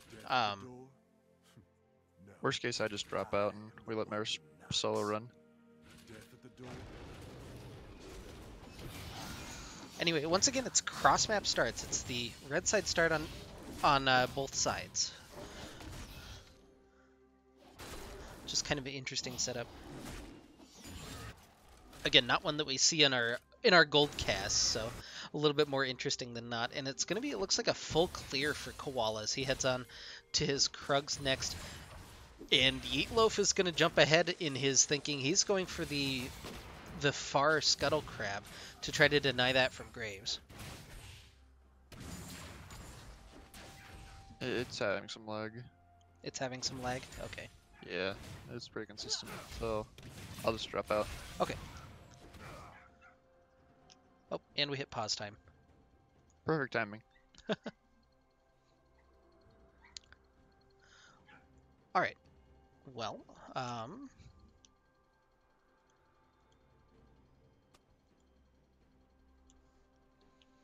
just checking in on chat, making sure that there's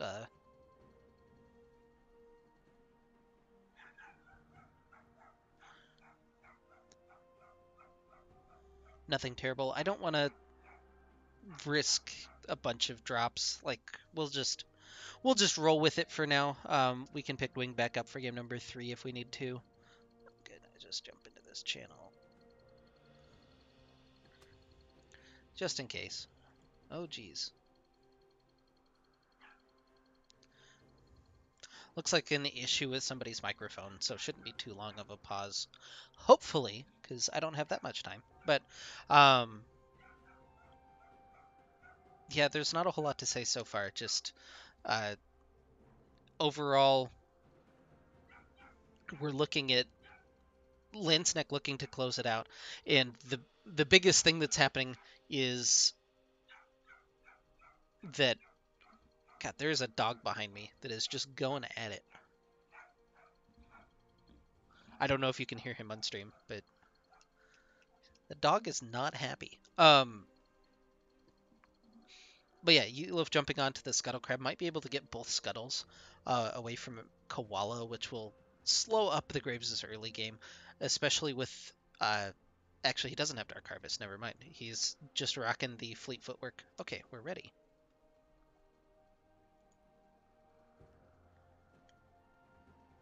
Maybe. Yes, okay. I'm gonna get rid of chat then. It just gets in the way. So we're back. Once again, Snek on match point. They can book their trip to land with the victory in game number 2. K-State playing for their lives, essentially. It's more comfort for K-State, but it still doesn't feel like they got the team composition that they were exactly hoping for in this situation. But we'll see. Yabyinda on an unfamiliar 80 carry, the Ezreal, one that we haven't seen him play yet this split. Maybe a back pocket pick that he's been sitting on. Maybe not. Maybe it's something that he's just been working on recently. But we'll have to see how it goes here in the bottom lane.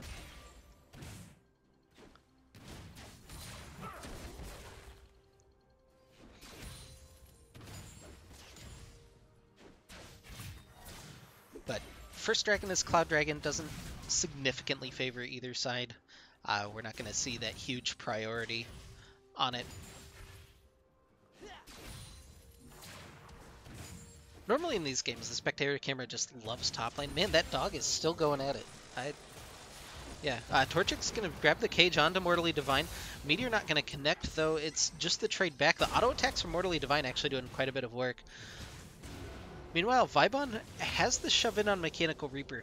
I'm interested. Mechanical Reaper opted for the Arcane Comet on the Keystone, rather than we've been seeing Spellbook or I think Press the Attack was the old Keystone that we saw. Yeetloof is here, gonna grab the wind. The Thunder becomes Lightning, I think is the stupid name, or Wind becomes Lightning is his W. But Vibon forced to flash away, so grabbing that flash out of top lane means that we could see that return gank pretty soon from Yeetloof. Koala, meanwhile, with the heads up, gonna go ahead and take away the Raptors on the other side of the map. Yeetloof not gonna find anything on that side of the jungle to take back, and we'll just have to settle for backing on top of a ward.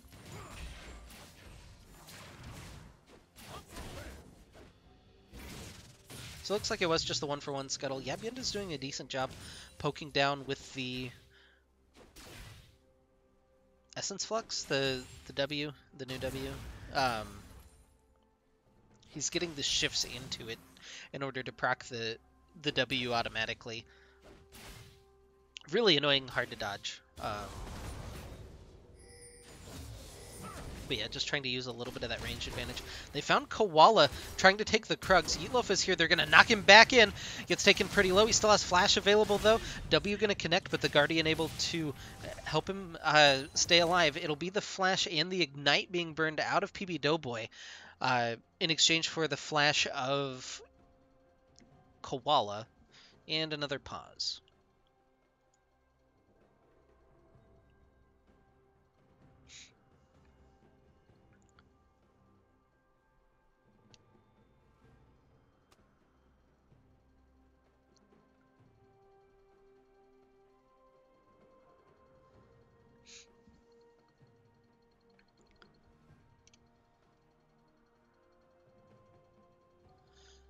So not the biggest loss of summoners there for PB Doughboy. He's got the Hex Flash available, so he can start to slam into some people later on.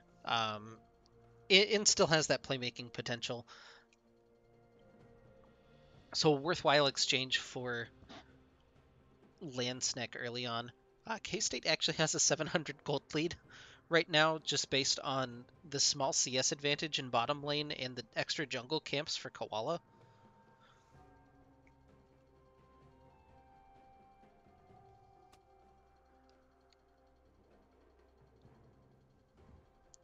Okay, we're ready to go again. Let me get rid of chat.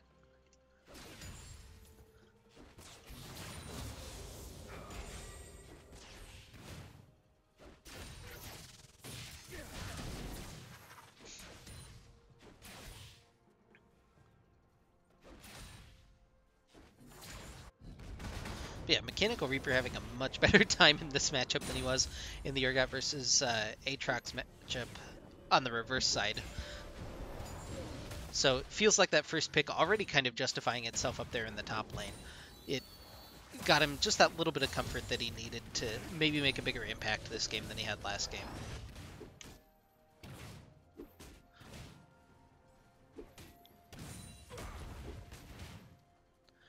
Yabyunda already going back, grabbing a Tear and a Cull.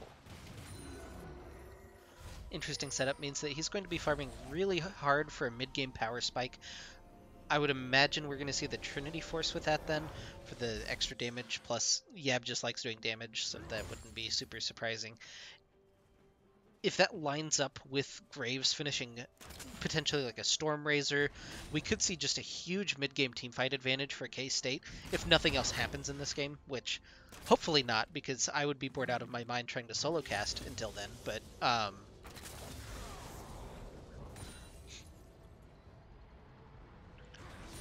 yeah, if you're looking for that big mid-game spike, grabbing that Cole will help make it a little bit bigger. It does delay your early game just a bit, but it's usually a worthwhile trade-off.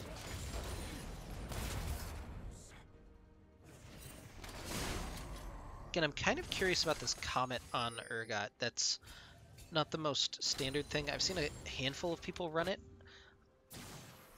I guess it helps mix your damages a little bit because that damage is always magic. I don't know. I'm not sure what the justification is. Maybe it's just because you want the other sorcery runes with the... Yeah, I'm not going to begin to guess.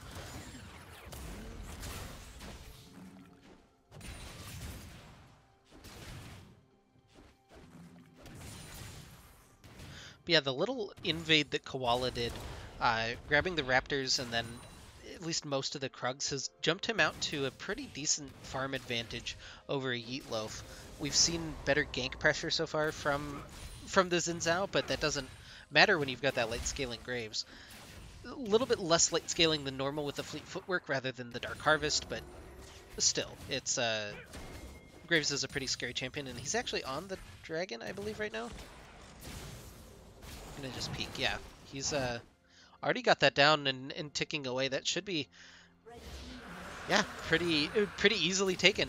And the sneak dragon from Koala be the first dragon of the series for K-State.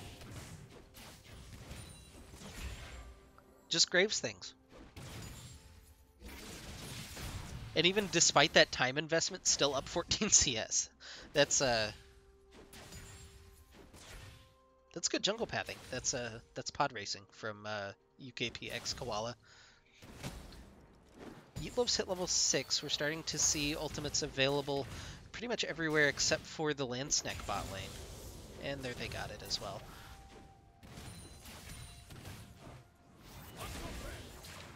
So I'm interested where the action's actually going to start. You have double teleport on both sides, so a lot of ability for solo laners to join fights in the bottom lane. Doughboy found a little bit of an engagement onto Yabyunda. Arcane shifts forward, the extra damage not able to take him down. The Brahms stun will stun up PB Doughboy. Now Koala's here, throws down the smoke screen, just looking for a little bit of damage onto Karamat. Winter's Bite connects as well, and the ultimate for first blood for Koala in the bottom lane. It was a slow developing bot lane play, but eventually K-State able to secure that first blood. Now Mechanical Reaper just poking down Vibon. Hey, get off the minion wave, man. It's not cool. Oh, it's actually going to force the ult out of Vibon. He hits the ultimate, the Fear Beyond Death, not going to be enough to tick him low, but ult for ult in top lane, and the wave advantage for Mechanical Reaper should help secure a little bit of a CS advantage as well.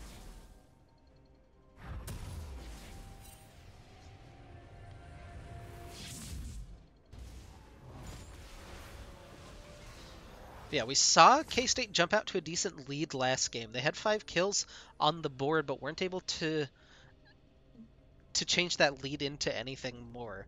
And the Snek mid game was a little bit better than K-State's was. Now King Eatloaf doing a little bit of counter jungling himself, still behind about 20 CS right now. Koala is a monster farming it up. A lot of pinks coming down onto the Scuttle Crab. There's no Scion ultimate available, no Graves ultimate available. They're going to force him off of the Scuttle Crab. W not enough to steal it. And yeah, now Graves doing Graves things, as it turns out. Able to force off the enemy jungler and take his Scuttle Crab away from him. Plus, look at the vision that they have around... Oh, why not get to talk about it? Otto's coming over the wall from Yabinda. They'll sweep out that ward. I was going to say, look at the vision around the Rift Herald right now. We could see Koala start to sneak that a little bit later as well. Pretty easy objective to solo for most junglers, let alone Graves. Smoke Cloud coming down, just a big chunk onto Mechanical Reaper. It feels like Eatloaf really needs to find a way to get involved, but he's having trouble finding a lane to gank. This looks like it might be the place to jump in as they're looking for him top lane.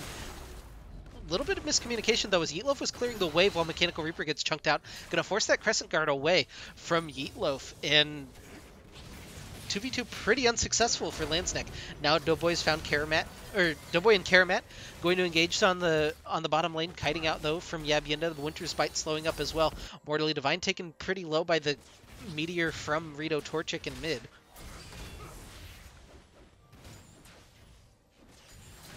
A lot of trading, but there's not a huge kill threat really anywhere. And I've seen talk in the chat, but the oh, Yabinda taken pretty low. He's gonna get ignited, but the flash from PB Doughboy will keep him safe. Culling comes through, looking just to turn it back around, but there's the stopwatch from Ezreal. Auto attacks hammering down from Lord Care Bear, and he'll take the kill. 2-0 now for K-State as they found Mechanical Reaper in the top lane. I'll flip back to that gold tab in a second. Mechanical Reaper in trouble, though. He gets the disdain away, and he'll flash over the wall, but the flash to follow from Koala. One more auto should do it, and there's the ultimate from Graves to finish him off. 3-0 now for K-State. There's the Jungle Gold difference. It's 1,700 now in favor of UKP X Koala.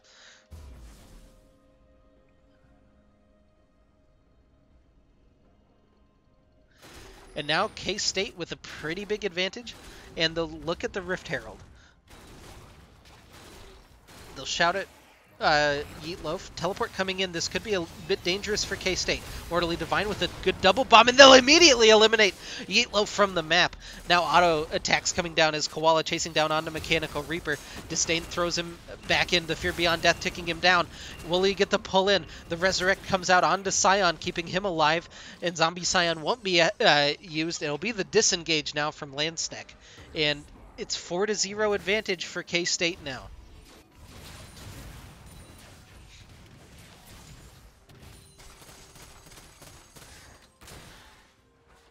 We were a little bit worried about the damage from this K-State team comp, but when your Graves gets this far ahead, it doesn't matter too much. You've got that scaling that you need.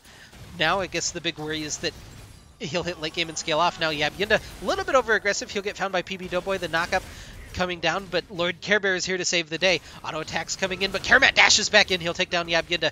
Now trying to kite out the Braum. Flash forward. He's looking for one more auto or a Winter's Bite to connect him. Karamat, that's the wrong side of the map as Care Bear takes the kill. Now PB Doughboy knocks Care Bear back in. Yeatloaf not able to grab the slow, and the Unbreakable is back up for the K-State support as he'll get back out to safety. It's a 1-for-1 in the bottom lane. A little bit favored for Karamat as he picks up the kill, whereas Care Bear picks up his second.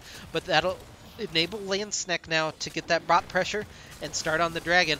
Earth Dragon could be an important objective for them as the game scales on. First tower was picked up in the top lane for K-State, though, so it's a 5,000 gold lead, excuse me, in favor of Kansas State. But the kill plus the Dragon going over to Land Snek puts them at least a little bit into the game. Now Karamat has swapped up to the top lane to help stop the push of Vibon.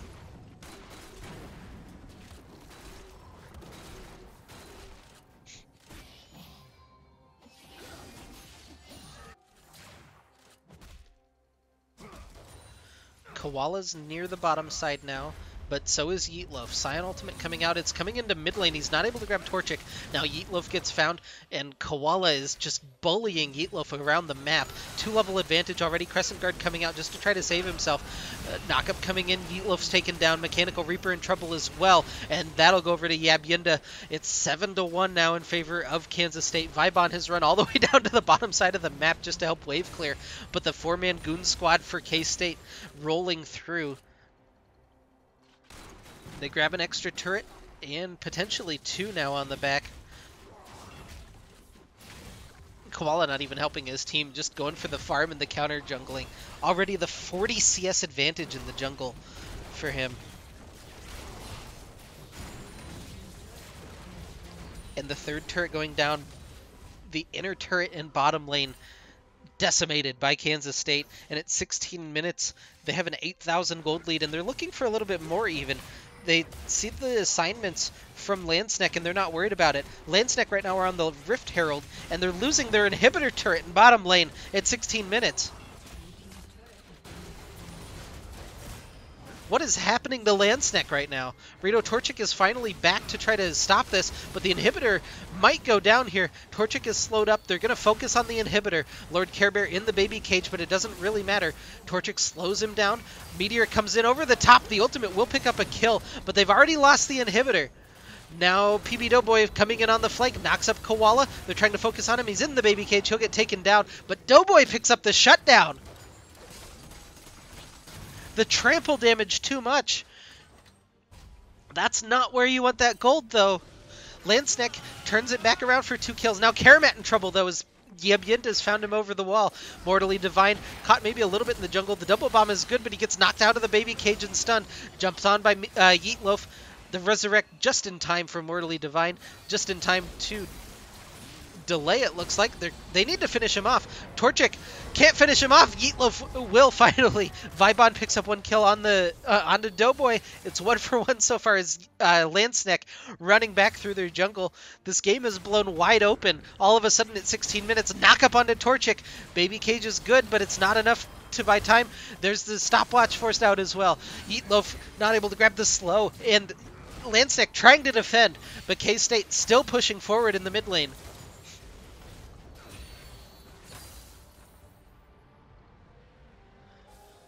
Whew. We're finally going to disengage for a second.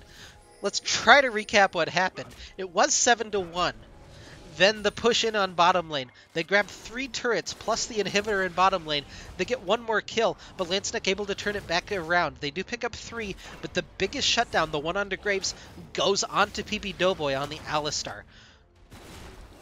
They're going to grab the Rift Herald as a result of this extended play, but you can see the gold not really evened out by any means. The only player doing super decently on Land Snek right now is Rito Torchic, and you have that negating Chrono Shift from Mortally Divine, so it's going to be difficult for him to find that target that he needs to solo out. We've only seen him ult once, and it was to kill Lord Care Bear, which, to be fair, was a shutdown at the time, because Lord Care Bear had 2 kills. Not the big one, but a shutdown. Mid lane turret goes down. They still have Rift Herald available if they want it.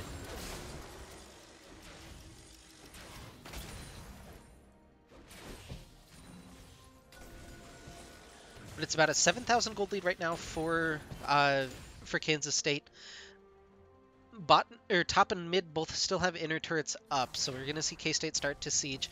It's only 19 minutes in. It feels like this is a late game siege coming out from K-State, but we're still very early in the game. right now. 2 items finished up from Yabyinda. He doesn't quite have that Maramuna, but excuse me, sitting on the Trinity Force and the Manamune. Karamat's got the Blade of the Ruined King into the Phage. Koala's found a little bit, maybe trying to 1v2. The Crescent Guard comes out just for a little bit of damage reduction. The ultimate not going to be enough, and there is the Primordial Burst from Rito Torchic. So they managed to pick off Koala again in the side lane, but they're losing their mid turret in the process. Or at least a little bit of damage on it. I don't know if they'll be able to completely finish it off. I guess there's no one able to rotate up immediately. Mechanical Reaper's still... Vibon's hit that point where he's very tanky. He's even got a Raptor Cloak, plus the Negatron Cloak. A lot of cloaks right now being worn by the Scion. Oh, double bomb over the wall from Mortally Divine, finds Rito Torchic, slows back the other way, but the True Shot Barrage not able to finish off. Good dodge by Karamat with the Relentless Pursuit. Vibon drops the Rift Herald in the top lane as they're trying to get that damage down. Mechanical Reaper just trying to fight his way through to Shelly. We'll pop the eye, so a little bit of less damage coming into the turret, but she does get off the charge. K-State should be able to secure that mid lane turret. It's only an Ocean Dragon that just came up, so that's not, you know, really a consideration right now for K-State. But they grabbed their 6th turret of the game unanswered, and it's a tough spot. Oh, that's a big double bomb. That's more damage than it has any right to do. They will grab the Ocean Dragon, just as a side note. They don't really need the regen, but might as well grab it while it's fair. And Mortally Divine rotates up to top lane. They'll grab their 7th turret as well, opening it up to about 9,000 now. Inhibitor's almost back up, so the big delay where we've seen Snek have to have somebody there in the bottom lane guarding it will be over before too long. It'll be a place to push, a place of contention for K-State potentially, but for right now that's not as big a deal. Vibon finishes up the Zerat portal.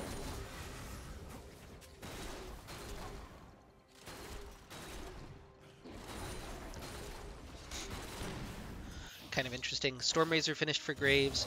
The best item in the game, the Oblivion Orb on both mid laners. You can see just the difference in the builds, which is kind of interesting. Mortally Divine opting for the Summon Airy rather than the Glacial Augment. So he's gone for the Luden's Echo plus Oblivion Orb combo. Yeetloaf being found a little bit by Koala. Meanwhile, it's GLP plus Twin Shadows, which is just the cheaper build. Torchic is a little bit ahead, but not like...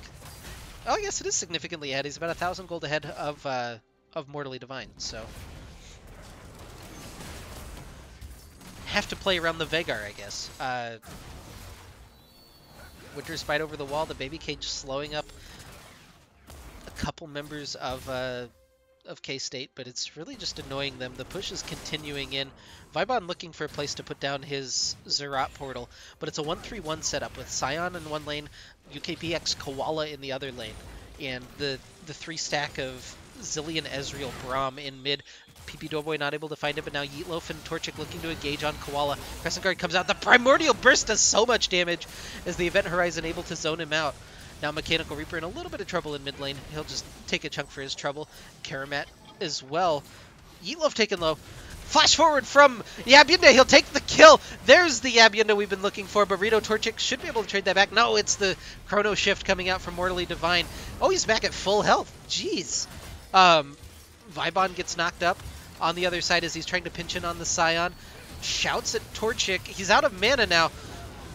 Oh, he's really out of mana. It's 1-for-1 as he does pick up the kill onto Care Bear. Care Bear is really low off to the side, but Doughboy and Karamat just trying to take down PB Doughboy. Mechanical Reaper able to find the ultimate onto Care Bear in the bottom lane.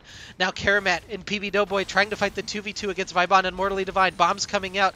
Not able to find any of them. The slow. The flash forward with the bomb on his head. Vibon picks up the kill. Karamat now looking to turn it back around, but he's so low. Yeetloaf and Mechanical Reaper are here. Disdain forward. The corrosive shot slows him up, but the double bomb will get the stun onto Mechanical Reaper, and Vibon disengages. It's 3 for 3. That's all that happened. It was a 3 for 3.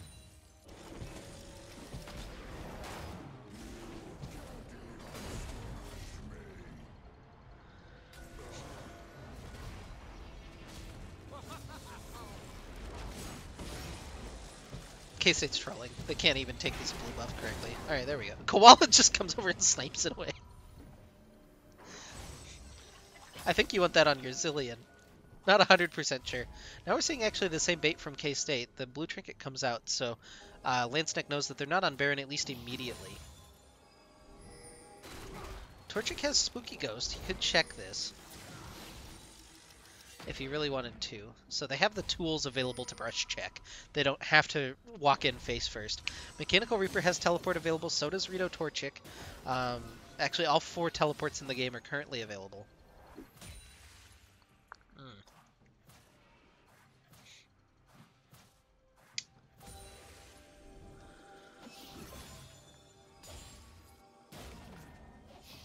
But yeah, it's about a 9,000 gold lead right now for Kansas State. They still have the 7 tower advantage.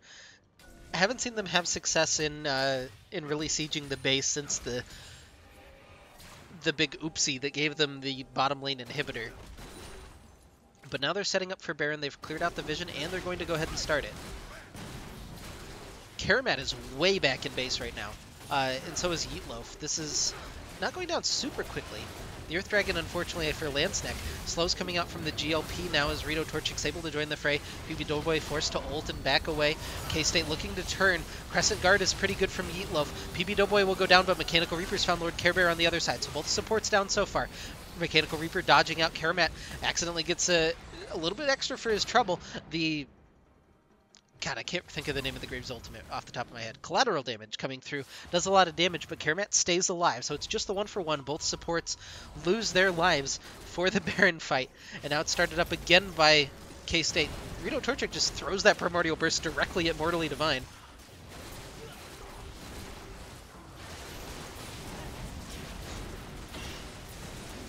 But regardless of whatever else happened, that'll be the Baron secured for Kansas State. Good smite by Yabyunda, and now the map is theirs for the time being. I'd love to see them default to that 1-3-1 setup that they had with Vibon and Koala in the side lanes. That seems like a really good setup, especially with Baron. Yabyunda has an Essence Reaver on Ezreal.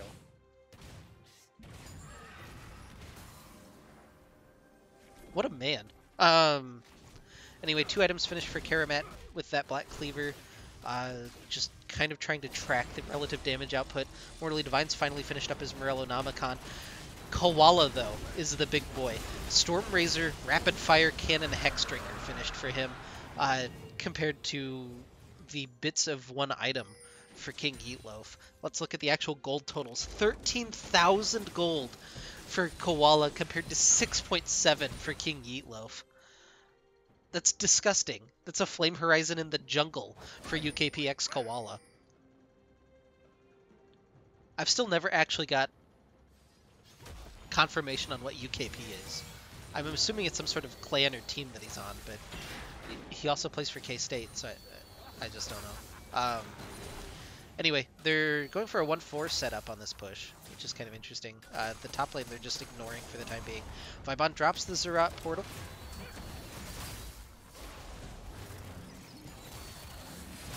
But Torchic's here to respond as Mechanical Reaper gets slowed up just a little bit.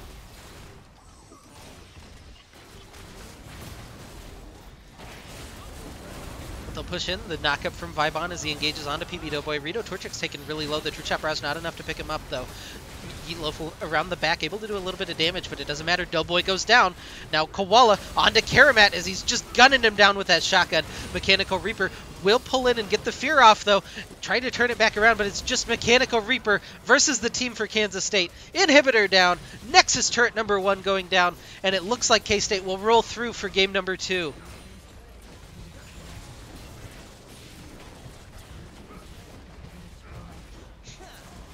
So the series evened up for Kansas State. We're going to game 3. Me being on time to work completely in jeopardy. We'll see how it goes for game number 3. 29 minutes on the clock as K-State takes him down. Pretty commanding performance in that game. We saw game 1 pretty back and forth, but K-State able not really to give much hope to Snek there in game number 2. Momentum definitely on their side. We'll see what happens in game number 3.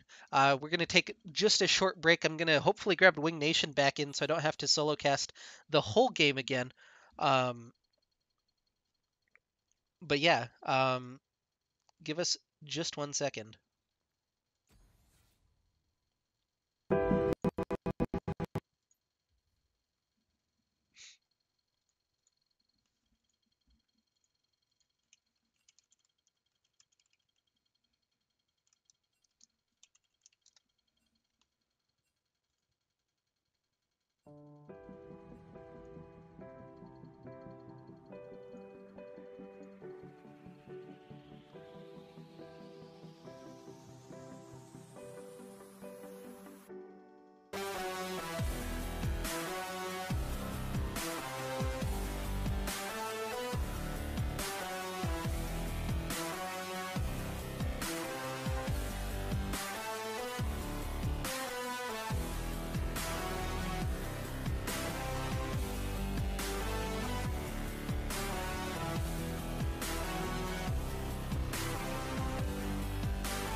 Well, we're not going to get too much more time to scrape it up.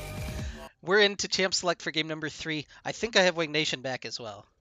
It's a mystery. Let's see if I Woo! get kicked again. I don't have to talk to myself for another 30 minutes. Excellent. You wouldn't last a day in the void. Yeah, that was a pretty big stomp in game number 2 in favor of Kansas State. Now on match point for both teams heading into the Scrapes game. What are you looking to see in this draft? I'm honestly curious because like we've always been like, oh, we're gonna see the bloodbath out of K State, and then they have the bloodbath and they just get steamrolled. Then they go for the at least earlier controlled lanes and casually walk over Snek. So I don't know. Graves obviously banned out. You need to get rid of that Graves after that last performance. Yeah, I'm I kind of was like, curious. Yeetloof's most played champion this split has been Graves. So I'm almost curious why you banned that out rather than just try to first pick that unless you really want that Urgot for Mechanical Reaper. I don't know. I mean, they had the Urgot last game and didn't make much of a difference. Yeah, it looked a little bit better in lane for Mechanical Reaper. In late game, he did have a couple of nice snipes with that ultimate. I guess that's what you're really banking on, but that hands over the Braum, and the Jarvan goes unbanned for Koala. We're getting to snuggle in a jacuzzi. That sounded pretty gay. That did sound pretty gay. But the Jarvan jacuzzi, that is. Yeah, it's been banned from him both games. I believe it's Koala's best champion. I've seen him pop off a couple of games on it. Zaya is a good counter. Not a great counter into that. Oh, Zaya Rakan, we're getting some spice here from Karamat and PB Doughboy. They're really changing it up. We've seen kind of the generic like tank 80 carries in the bottom lane. Now going for the lovers lane. A lot of initiation potential for PB Doughboy. And the Scion locked in again. We're going to see that same top lane matchup for Vibon and Mechanical Reaper.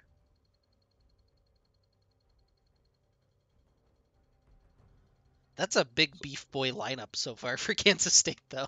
Oh yeah. I'm expecting what jungle target bans here again, probably. Yeah, Give him the wheelchair again. I would imagine so. He didn't look super effective on that Xin Zhao. It is a little bit better, I think, into the Jarvan than the Graves, but right now they're just gonna pick on Torchic, take away that Zoe, make sure that he doesn't have that 100 to 0 pick potential from across the map that Zoe has.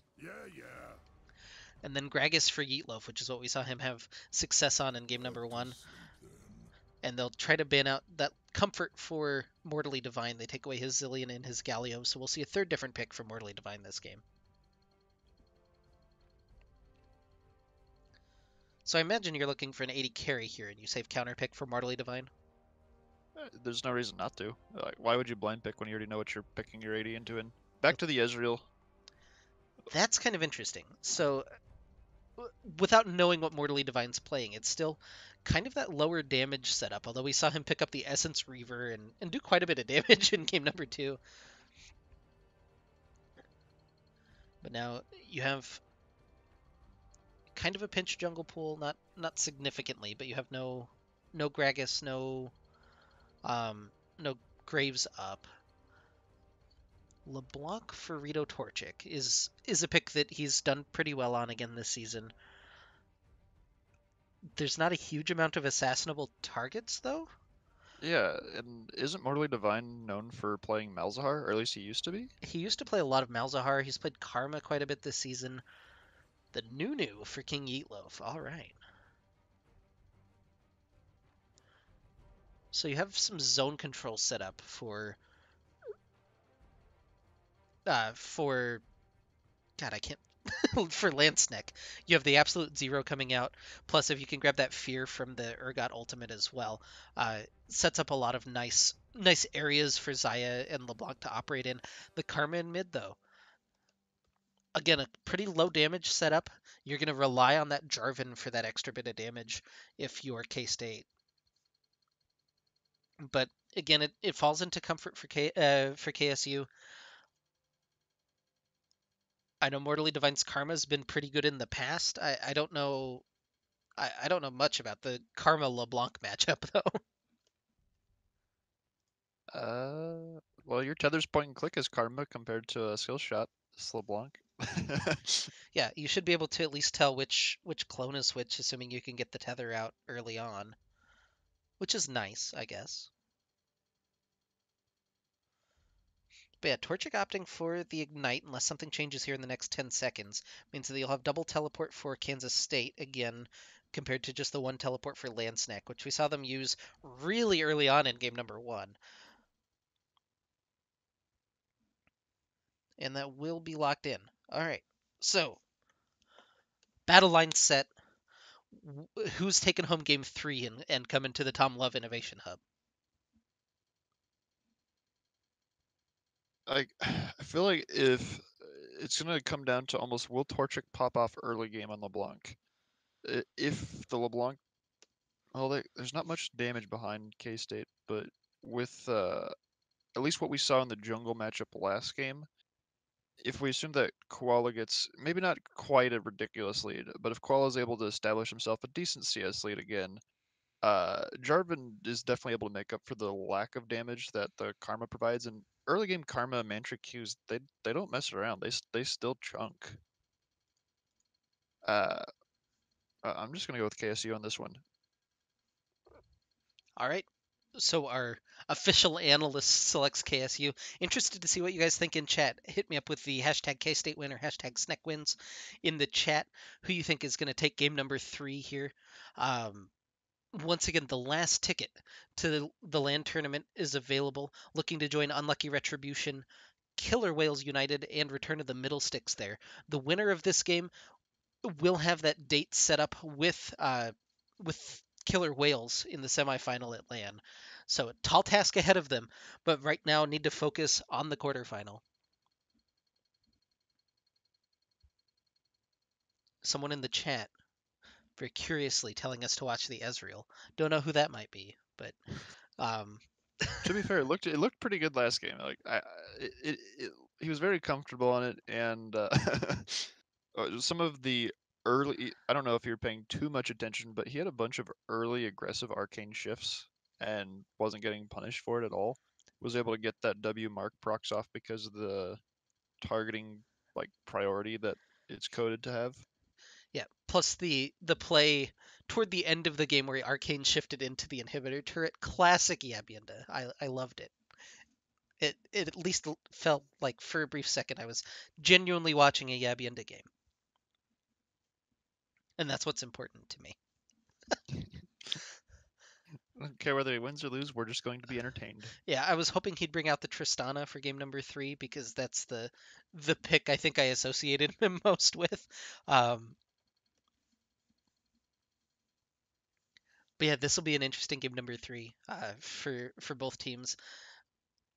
I'm really curious to see if King Yeetloaf can get a little bit more done with this Nunu pick than he did with the Xin Zhao. We saw him basically get shut out and then completely destroyed in that jungle matchup last game. I'm curious to see what the Nunu itself will do, because there's a lot of abilities to disrupt Absolute Zero and mostly be able to just walk out and be like, oh look, it's a Nunu, whatever.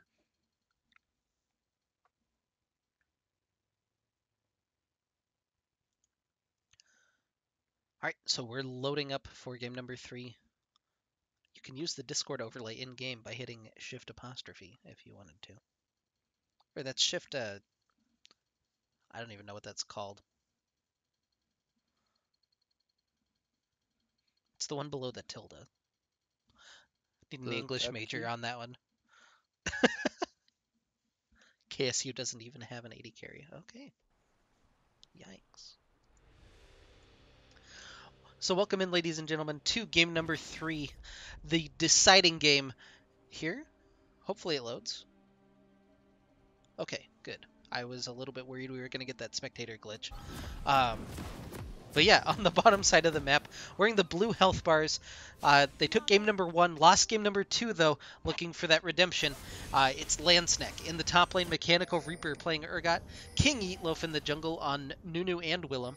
In the mid lane, Rito Torchic will be playing LeBlanc, and Karamat and PB Doughboy in the bottom lane. On the lovers lane, the Xayah and Rakan. And on the red side, once again, we got Vibun on the Scion top, UKP X Koala on the jungle Jarvan, Mortally Divine on the Karma mid lane, and then Yabienda and Lord Kerber back on the Ezreal Braum once again. PB Doughboy went Spell Thieves. I've seen a couple Rakans do that recently, although I've only also seen just a couple Rakans. Yeah, it feels like Rakan's fallen off at least a little bit in solo queue priority. We still see it relatively often for pros, I believe. Why would I Rakan when I could Pike? Fair. I can go in and kill them instead of just go in, CC them all, feel really good, and then my team just kind of like stands there and I die. Yeah, but you have like 7 escapes if you're Rakan, whereas you only have 1 if you're Pike. That was important for our support last split. Shoutouts to Neo. Yeah. Shoutouts to Neo. The power inter himself. Anyway, we're actually seeing the same side starts this game for Yeetloaf and Koala, as they're both on the top half of the map. What this means, I have no idea, but Koala going for that same jungle route that he went for last game, where he's headed immediately to his Krugs. Yeetloaf is still fighting his blue buff. He took a lot of damage from that blue buff. Like he's Nunu, so he's gonna heal up, but that was a slow leash. Yeah. Check out the ward there from that Mortally Divine placed on the Raptors as well. So you should have that small scouting advantage if you're Kansas State. Meanwhile, the ward for Snek is just outside that Raptor pit. I don't know if it'll see Koala if he's careful. Oh, he's probably in vision now. So should be aware that both junglers have started on that side. Nunu's headed for the bottom scuttle, and that means that we'll probably see Koala jump on that top scuttle now. I was gonna say, in Gold Cap, we call that red ward there. We call that the Mehuli ward.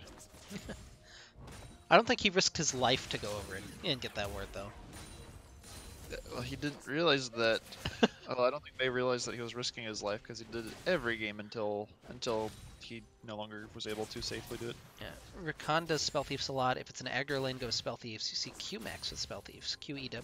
Interesting. Yeah, you get a nice little fat heal off of it. Yeah, I just... With Xayah specifically, I know that you tend to favor W and a little bit of safety. I'm not really sure. Again, my gold showing just a little bit. But we haven't seen the mid lane yet, which isn't necessarily a good thing for Rito Torchic. Normally that level 2, level 3 all in from LeBlanc is pretty devastating, but instead not even really getting the chunk through the Karma Shield. I think this is going to be a little bit more of a farm lane than Rito Torchic probably wants. Although as I say that, the chain comes out. Trade back from the auto attack. Alright. I'm getting hyped for nothing. Get hyped for these solo kills and then nothing ever happens. Unfortunate. We saw kind of a slow early game last game, which really favored Kansas State, but now Koala's here, going to get the flash out of Mechanical Reaper. Nice and clean. Doesn't take any extra unnecessary damage.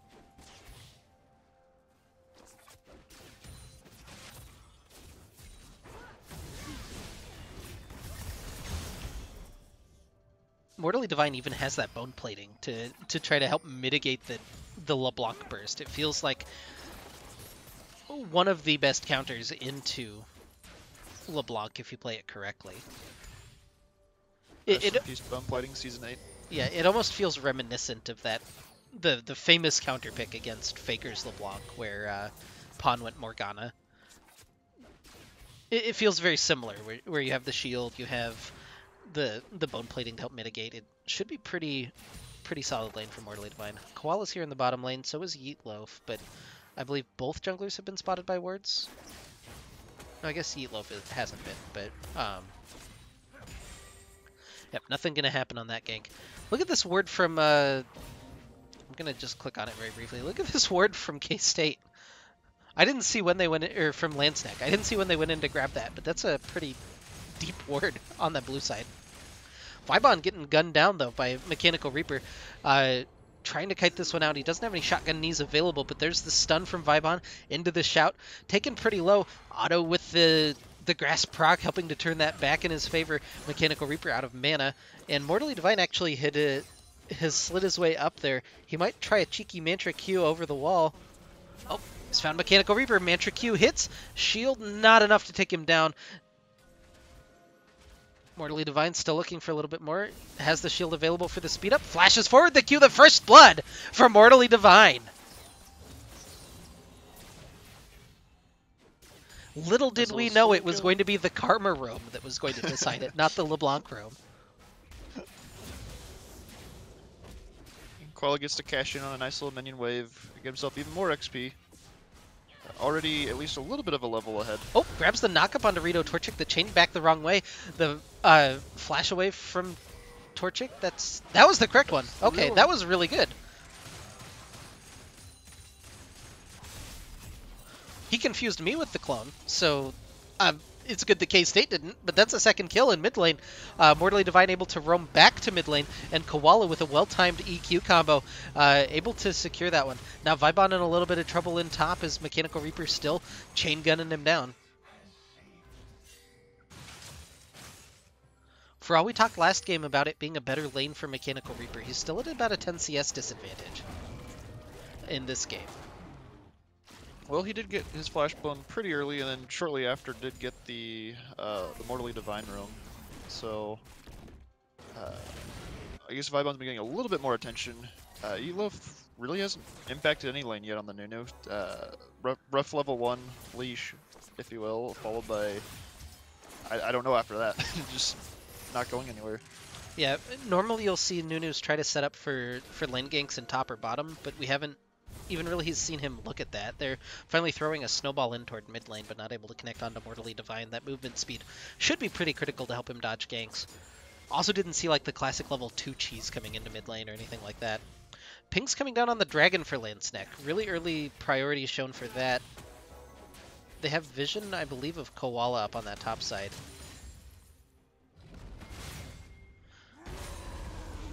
Ult coming out from Vibon. He's able to knock up Mechanical Reaper into another knockup.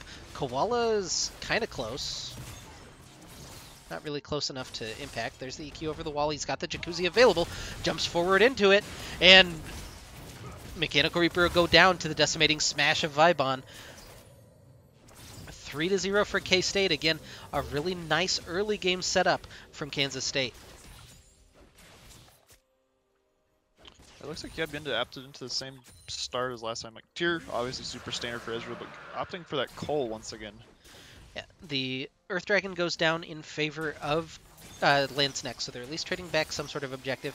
Maybe looking for bot lane dive as well. PB Doughboy edging forward. He's got everything available. Was tanking up the turret, but nobody dove immediately. Yabinda chunked out. Yabinda does trade back the kill as Yeetloaf picks up one. Now the slow, the Winter's Bite, plus the turret shot is enough. Now Rito Torchic in a little bit of trouble as Koala and Mortally Divine have slid down to try to stop him. He'll get out through the jungle, but it's a 1-for-2 in favor of Kansas State. That R flash from Ezreal is always so deceptive, like where he's actually aiming, because it's where he's originally casting it, not where he actually looks like he is after the flash.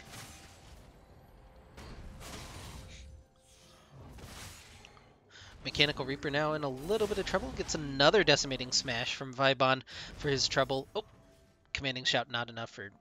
Commanding Shout's still a Hearthstone card. I always do that. I'm not sure. That should be the name. It's Roar of the Slayer, I believe, is the name of the E. But that's a stupid name. Riot Games and their weird ability names.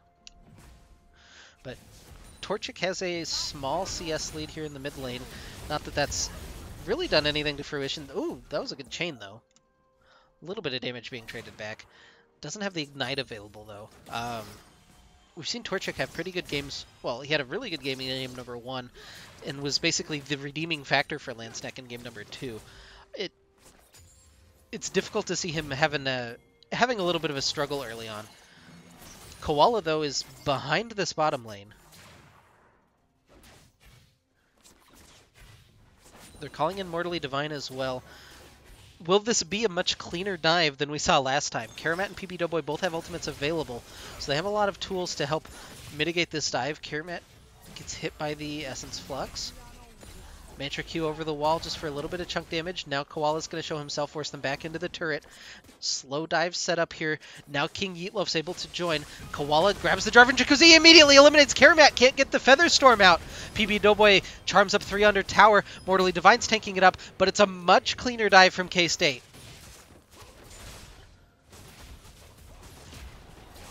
Zaya got just deleted. Couldn't even get the Feather Storm off. Yeetloaf comes in, just trying to slow everybody up. The absolute 0 just to clear out the minion wave. Rito Torchic gets a lot of damage, but they heal from Yabinda, able to save Koala for the time being. They're still looking to push this in for first brick. Winter's Bite comes out. King Yeetloaf slowed up, gets knocked up. He gets deleted. Yabinda flat arcane shifts forward. Now Rito Torchic in trouble as well. He turns it back. They do get the kill, but now PB Doughboy and Karamat able to rejoin. Lord Care Bear taken really low. Can they close the gap? Torchic should have distortion available in just a second. There it is. The chain connects onto Yabinda. That wasn't the target they wanted. The Featherstorm plus the Flash. Roots up 2. They're trying to turn this back around. They do get 1. Meanwhile, Vibon cleared out the mid lane turret. So that's 2 turrets for K-State. Mechanical Reaper's on that top lane turret right now, but they might lose mid tier. No, that's not going to go down. Okay. So the overextension, a little bit of a too long stay from Kansas State, and Snek turns it back around just a little bit. They grab a turret in the top lane to try to even things out. It's still about a 4,000 gold lead right now for Kansas State, though. Lovers don't even back together. Feels bad. Bot lane synergy not on point. Yeah, they backed right next to each other, but not together. What is that? Problems in the Vestaya house. Mechanical Reaper caught out just a little bit. Oh, that damage, though. The one shotgun. King Yeetloaf not able to not able to drift in, but now Torchic is here looking to turn this back on. Misses the ultimate, but Torchic picks up the kill with the distortion. Teleport comes in from Mortally Divine, grabs the tether onto Torchic plus the Mantra Q. Will tie him up, distortion back the other direction, but the decimating smash from Vibon will secure the kill. Now he'll flash forward for the Roar of the Slayer to slow him up. Mechanical Reaper trying to turn this back, but it's not going to be enough. Absolute Zero comes in, but now PB Doughboy gets the knock up. Do they actually have the damage to finish anybody off? It's just Yeetloaf and PB Doughboy. Now Karamat finally able to walk into view as he's starting to lay into Vibon. Gets the... That was a really cheeky little snare there. Karamat picks him up. Red buff now going to tick down, and the knockup as PB Doughboy takes it down. Zombie Scion with the return kill, though. A little bit better from Snek as they're able to collapse. I believe that's a 3 for 2 in total. They're losing out on some mid lane pressure, though, as Yabyenda and Lord Care Bear able to push in that mid wave and get a little bit more damage onto that mid lane turret. Just a little bit. We got 35 seconds here on the next Drake. It is a Cloud Drake. Feels kind of bad. Almost nothing but Cloud Drakes this series. We actually haven't seen a single Infernal Drake yet in 3 games. I don't know what the percentage on that is, but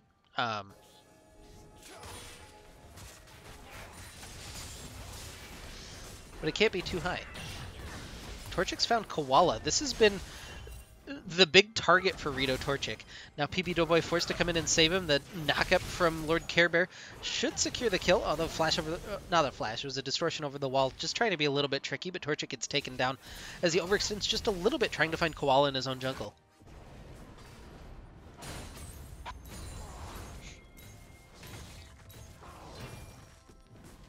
Exciting top lane gameplay as Vibon takes down his 3rd turret of the game for K-State.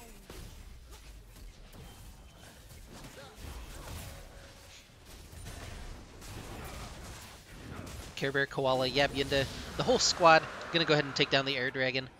Even up that dragon count. Vibon is still just up hammering away on that top lane turret. Nobody has gone to respond to him yet. No one saw you miss the Q yet. It's okay. But PB Doughboy grabs the knockup. Torchic and Mechanical Reaper are here. The ult away, though, as he'll yell cowards and get out.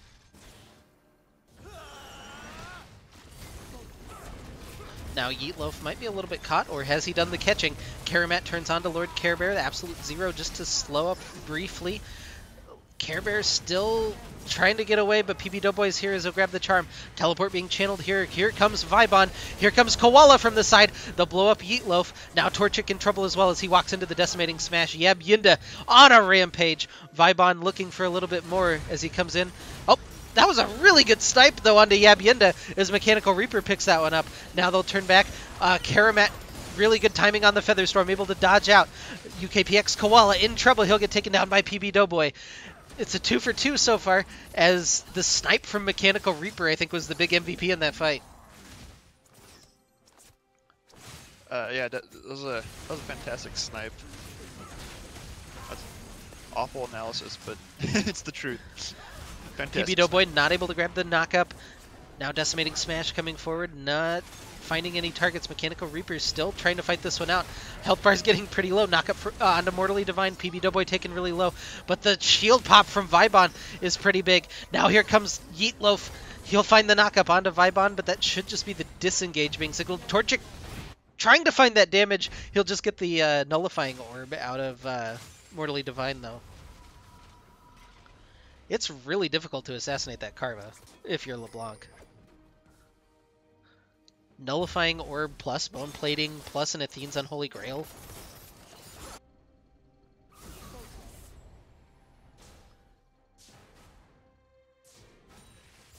Looks like he'll go Luden's Echo for a second item. What do you think of that pickup? I think that's what chat was predicting he was going to do. It would give Karma a little bit extra wave clear since she's reliant on pretty much just one damage ability to kill minions. Give her that little extra burst on one of the priority targets if she does lock them down. I got no problems with it. Cooldown reduction is always nice. I mean, Luden's is like maybe the holy grail of items for most mages. Torchic chunks out Mortally Divine. this fight over the Rift Herald. Rift Herald will go over to K-State. I didn't actually see who picked it up. They're going to go ahead and charge in with Scion. He doesn't connect with the Unstoppable Onslaught, but they grab the Winter's Bite onto King Yeetloaf. Can they get the stun down? They will. Do they have the damage to finish him off, though? Heal pretty good. Just going to red smite him for his trouble, I guess. Yabyenda will pick up the kill onto Yeetloaf, but now the rest of the fight breaks out as well, as PB Doughboy will be the first to fall. Rift Herald was summoned somewhere, but we're going to go into the meat grinder anyway. Now the Feather Storm comes out, but UKPX Koala around the side grabs the flag and grab. Yabyenda will get gunned down on the other side of the fight, but the Rift Herald has already taken down one turret in mid lane and is pushing in toward the inhibitor. Torchic and Mechanical Reaper not on the right side of the map to respond.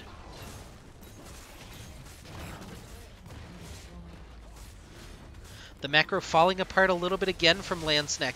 Knock up on to Mechanical Reaper. He'll dodge away, but he gets put into the jacuzzi and taken down. Torchic looking for that assassination. He jumps back, but directly into the decimating smash.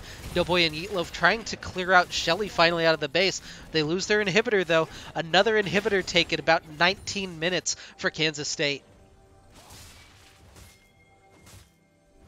I heard you say this last game. Obviously, it wasn't necessarily part of the cast, but it's like it feels like we're way later into the game than we actually are. With like the Ezreal hitting his mid game spike. I don't want to say he's behind, but once again, Yabyenda not having like a pretty 19-minute completed fully stacked tier. Again, I want to highlight the difference in jungle gold. 8,000 right now in the pocket of X Koala, and only about 5,500 in the pocket of Yeetloaf. That's the biggest difference. We see a pretty large one in top lane as well, but yeah, Vibon already opting for the same build, going for the Zerat Portal second. We didn't really see the Zerat Portal come into play last game, which I'm kind of disappointed in, but there was actually a little interaction that made me laugh. There was a Zerat Portal minion that escorted a Zillion Bomb in and actually like got off a nice chunk of damage in one of those fights down by the bottom inhibitor.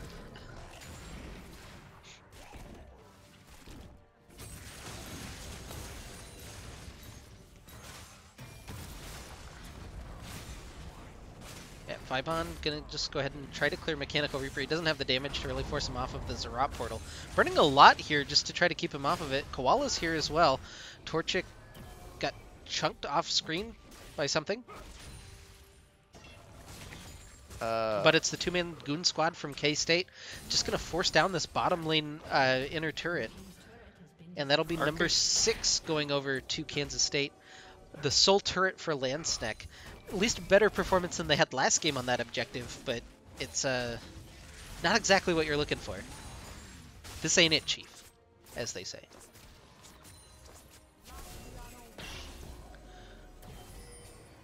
That's a fair chunk of damage. Yeah, Yikes. that's what chunked Torchic was Mantra Q plus I think a True Shot Barrage.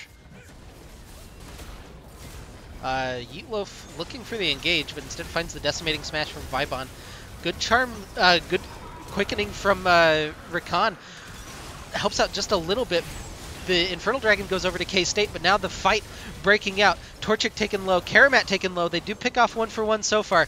Yeetloaf in trouble, though, as the shield detonation from Vibon picks up the kill. Can anything stop the Scion, though, as he runs through the middle of the enemy team? Yabyenda finally able to rejoin the fight. Not quite able to find that Mystic Shot. True Shot Barrage coming through. We're not going to watch it, so it doesn't pick up a kill. Yabyenda Arcane shifts forward, looking for the damage onto PB Doughboy.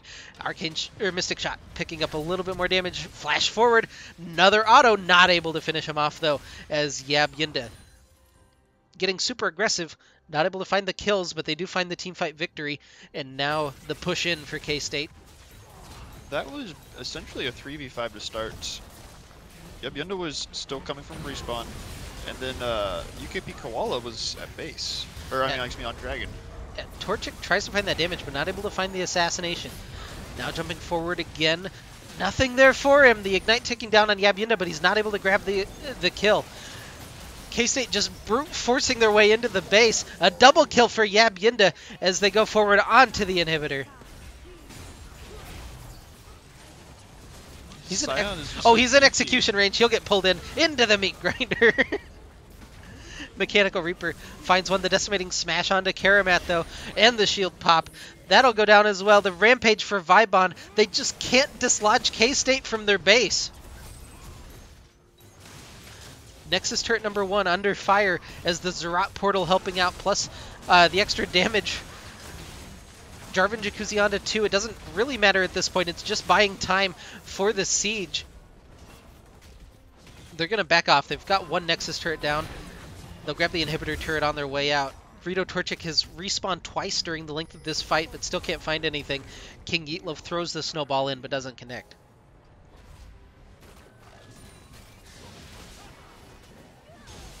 (23-13) in favor of Kansas State. They looked really shaky in game number 1, but they have turned it on in game 2 and 3. And now all that stands between them and the LAN tournament is a single Nexus turret that's sitting, you know, not particularly healthy, about 300 health right now, and the Nexus. Mauve Malmortius picked up from Yabyinda. They really don't want the LeBlanc to do anything this game. PB Doughboy finds a little bit of damage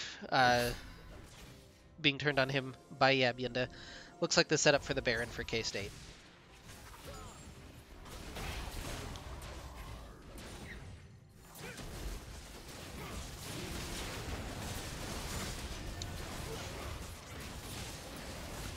Is Snek even going to try to steal? We'll see. Yeetloaf snowballs in onto Careberry. He's just walking in right now. I don't even know what health the Baron is at. It's not going to matter as they just kill off... Well, not quite yet. There goes Yeetloaf.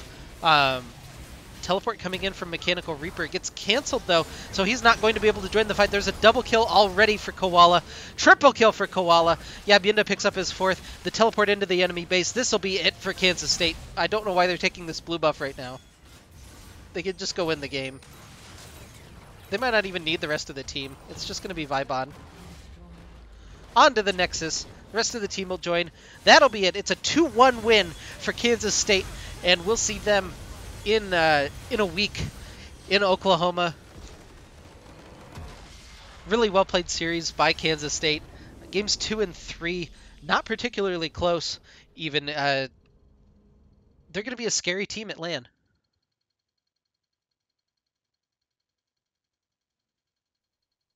I mean, so far, these members do have a 100% win rate when you and I are in attendance with them. Weird stat, weird flex, but okay. Anyway, congratulations to them.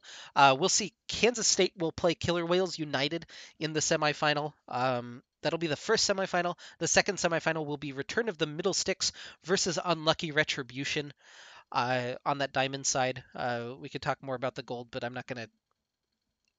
we're not gonna plague this this stream with that. So congratulations again to Kansas State, and yeah, they actually finished that game off in more than enough time for me to get to work, so that's cool. I can even eat lunch. What an actual bonus. Yeah,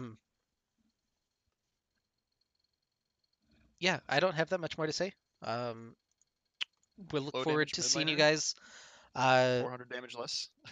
Yeah, we'll look forward to seeing you guys in a week at LAN. We're unfortunately playing for Gold Cap team, so we'll look forward to meeting you guys, and yeah, watch the streams.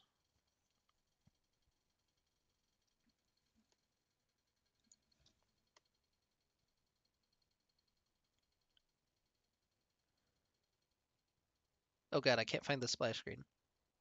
Production value, please. There we go.